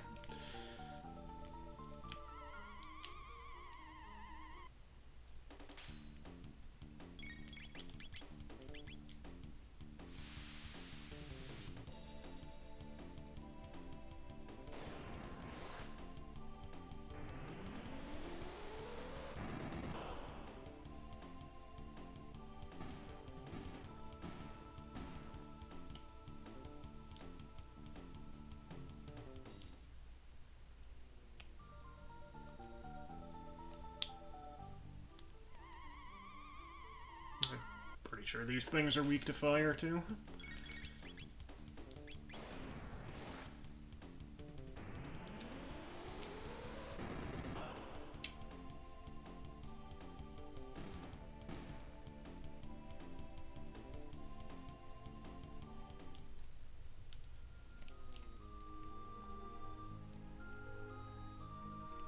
Save point there. Another wall ring. Yeah, might as well save here before we go into that cave.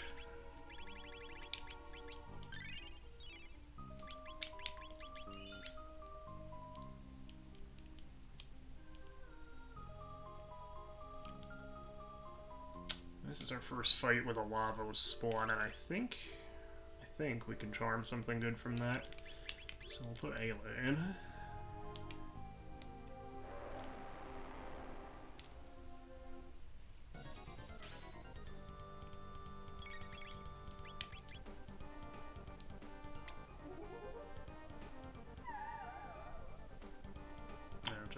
elixir. Let's try Charming from the shell, too. That will draw a counterattack. Ooh, that was a bad hit. Should have put Robo in addition to Ayla. Haste on Ayla.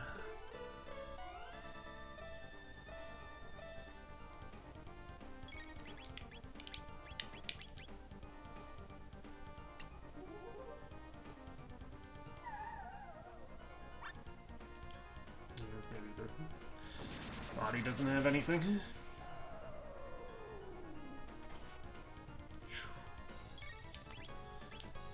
I think they have a twin. No, it's a twin charm. So. Yeah, I wish I had Robo right now.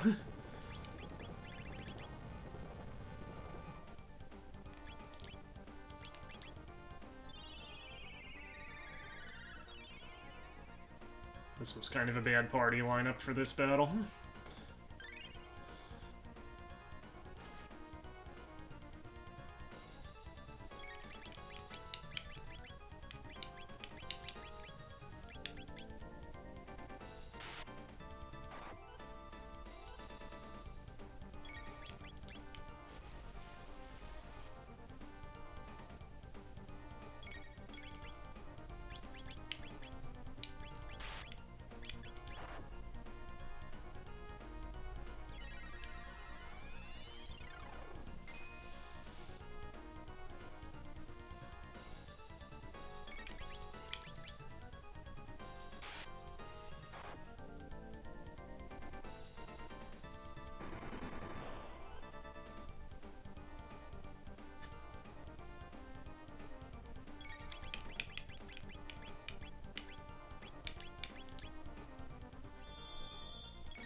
Yeah, got it.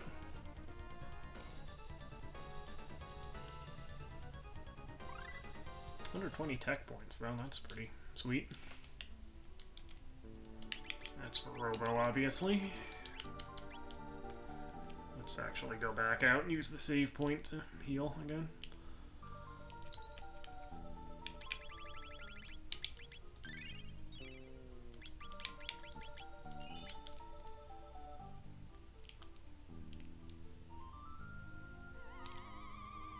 Those guys respawn.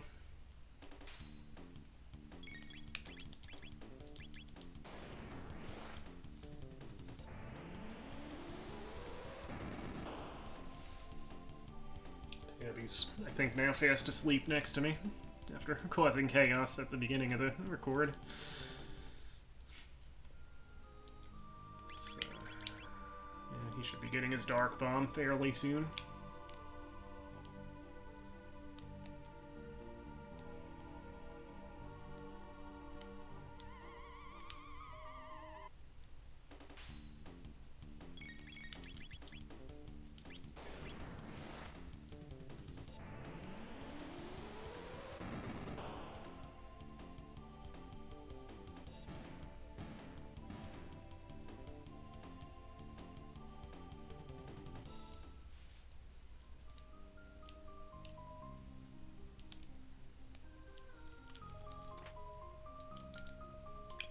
That's for Frog. And it's actually basically just a stronger version of the Demon Hit. I was actually thinking the Demon Hit stayed useful longer, but apparently not. Almost wouldn't be a bad idea to give Magus like the Silver Stud or something. Or even switch Marley's Gold Stud onto him, since we're using Fire 2 so much in this section of the game.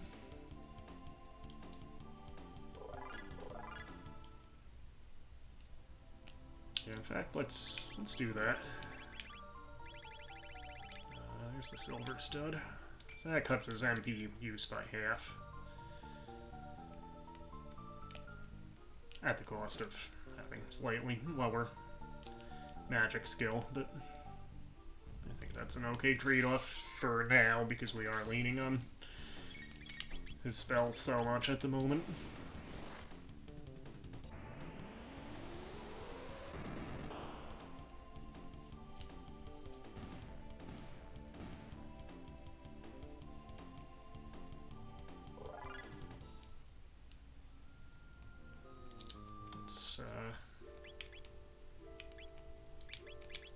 Put Frog back in for a bit.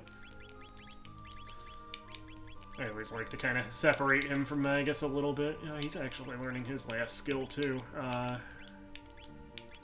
Who is not?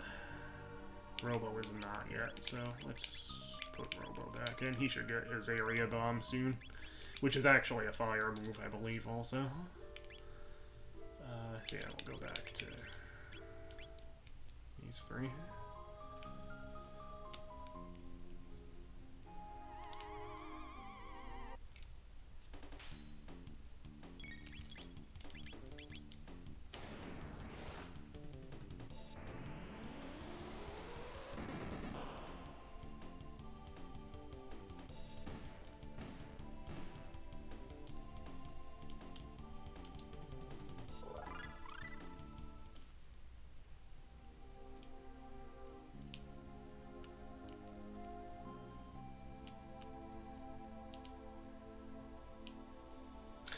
Might as well use it again.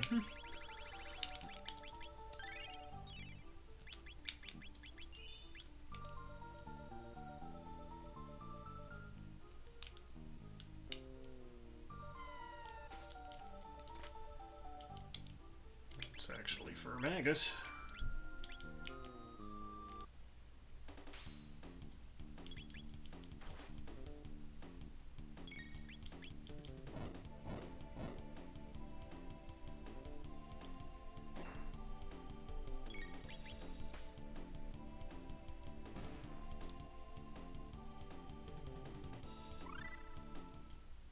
So there's Area Bomb. And then Magus, or Robo's last move is Shock, which is actually Lightning Elemental. So he actually gets all but one element. All but water. This is a little bit of a better lineup. I feel like one of these Magus spawns you can steal like either a Haste Helm or a Safe Helm from. It might be the one in the Black Omen, though, so yeah, it might not matter for these. Let's throw a Haste on Robo. Yeah, it might not be any of the ones on the mountain, actually. I think that's it. I think it's a Haste Helm and maybe a Safe Helm, and yeah, I think it is the Lavo spawn in the Black Omen.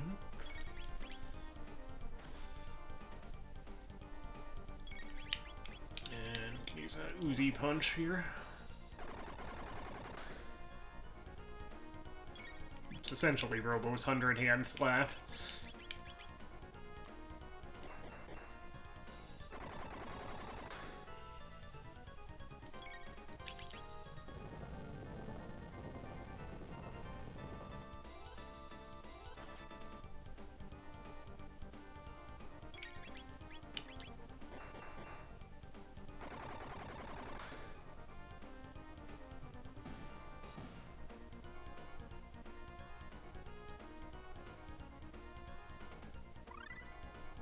There's Dark Bomb for Magus. And then he gets Magic Wall next. Fortunately, he doesn't need a lot of tech points for his moves. This part kinda sucks. Yeah.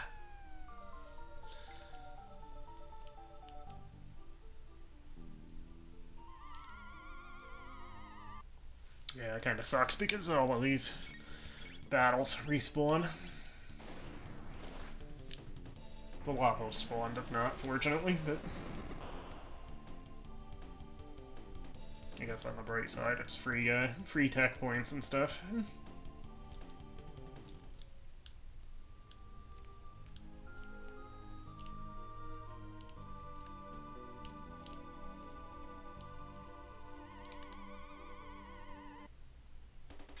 Oh, what am I doing? I went through the wrong cave. Oh well.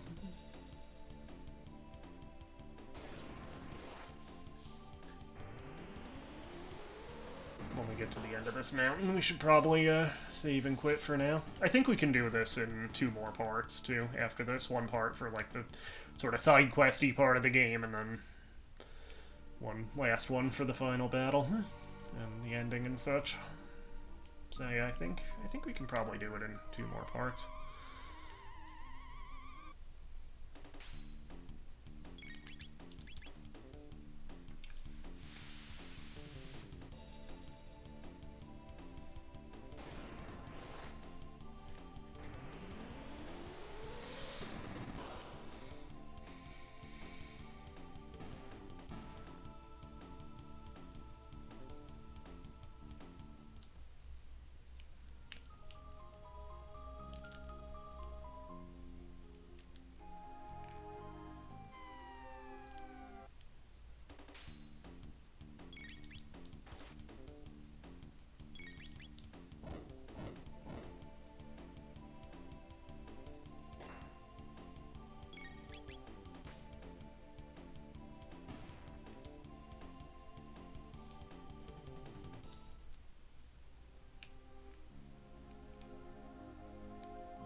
Alright, so... Oh, come on. Oh, well, use a shelter anyway.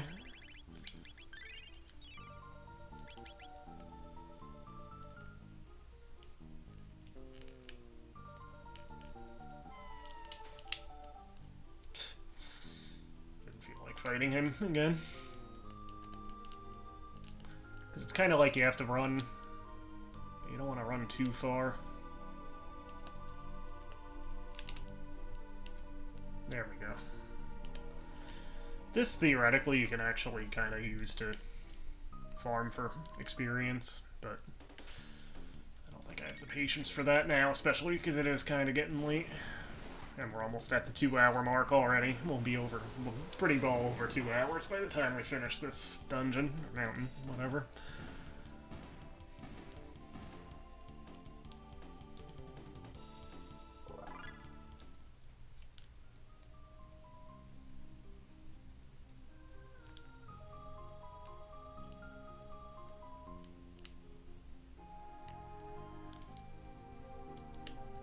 That Vedic blade is for CHRONO, who's obviously not in the party right now. Okay, so there's that chest. And there's actually a save point there, too. So the Dark Helm, is that male exclusive? It's actually... Yeah, it's actually a shadow version of the Rainbow Helm. Just for thematic sake, we could give that to Magus for now.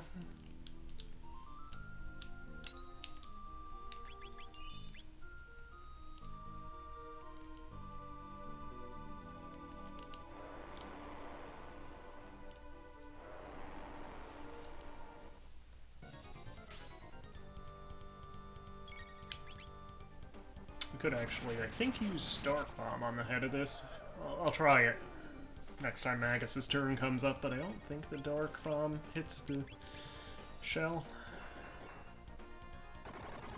if you use it on the head.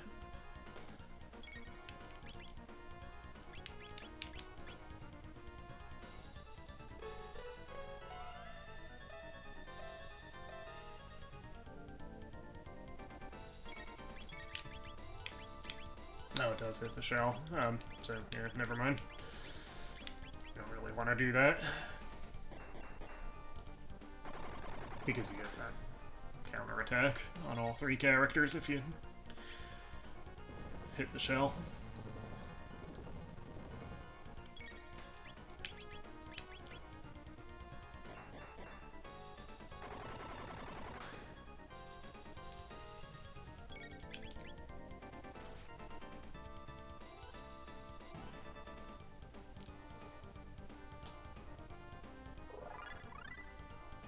So we got Magic Wall.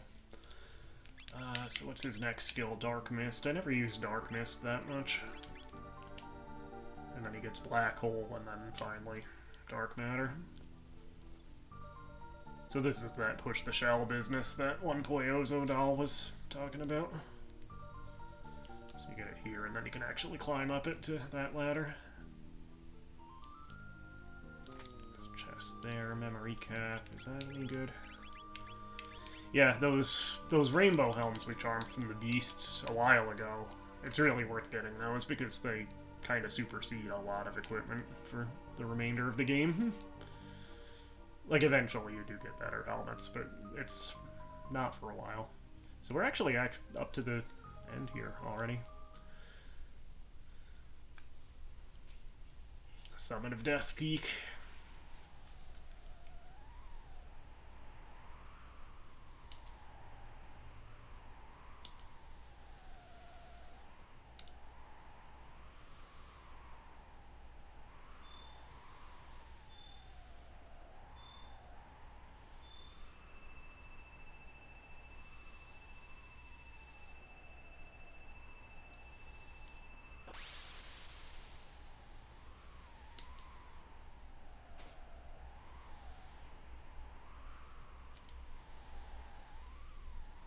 Come so far and tried so hard, but in the end it doesn't even matter. Or does it?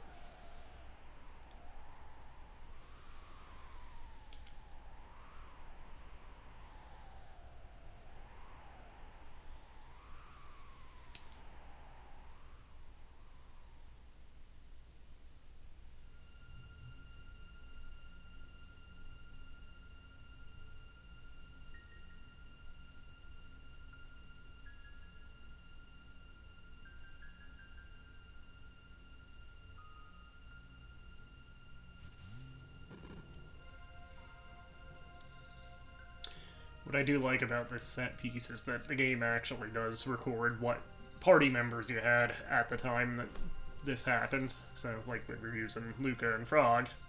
So it actually keeps track of that and puts them in the scene here.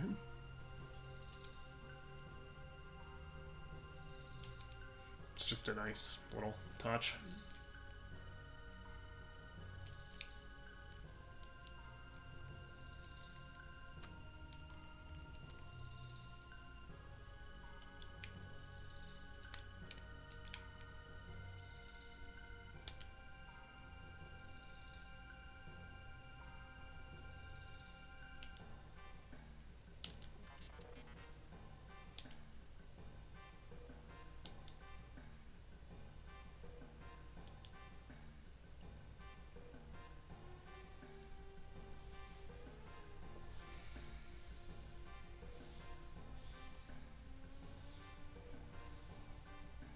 And while we were in the time freeze, somebody even put Christmas lights up on the tree.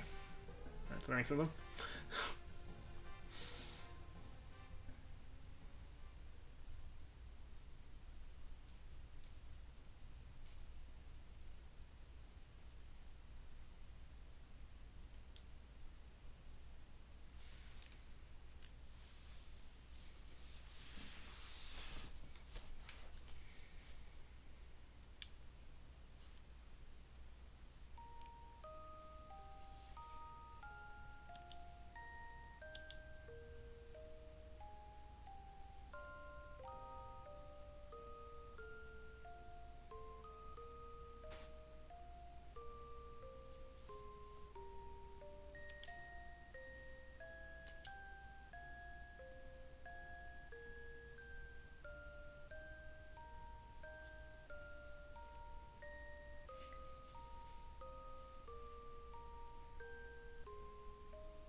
Yeah, good scene.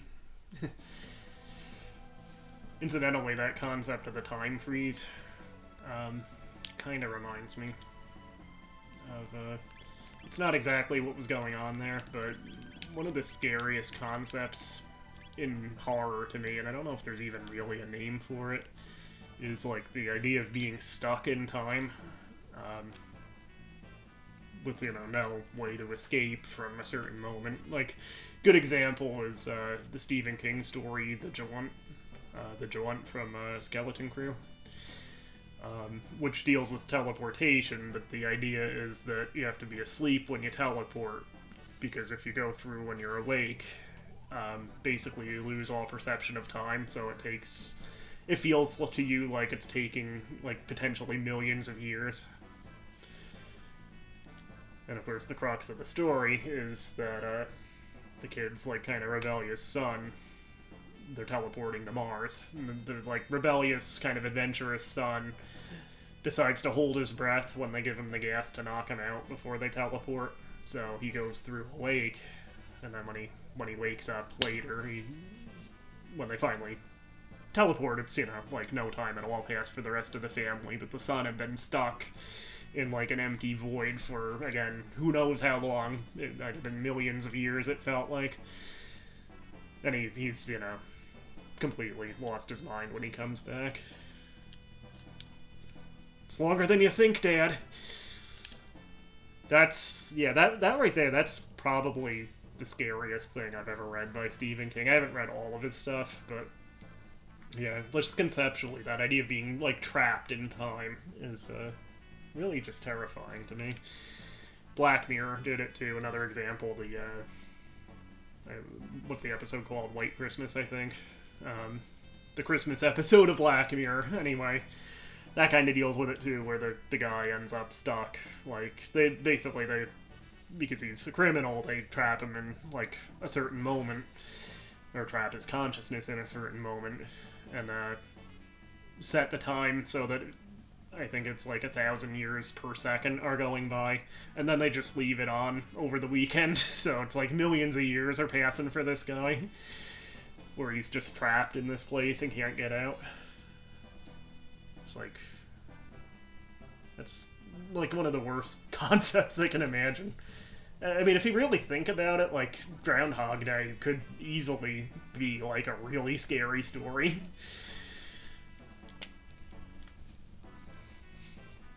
So that's not exactly the same thing as the time freeze here, but that reminds me of it anyway. So here's where Gaspar is basically listing a bunch of side quests that we can go on before the end of the game.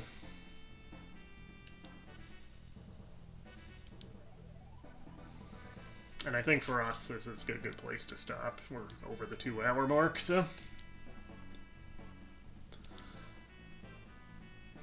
So let's just get the healing thing here, and hit the save point.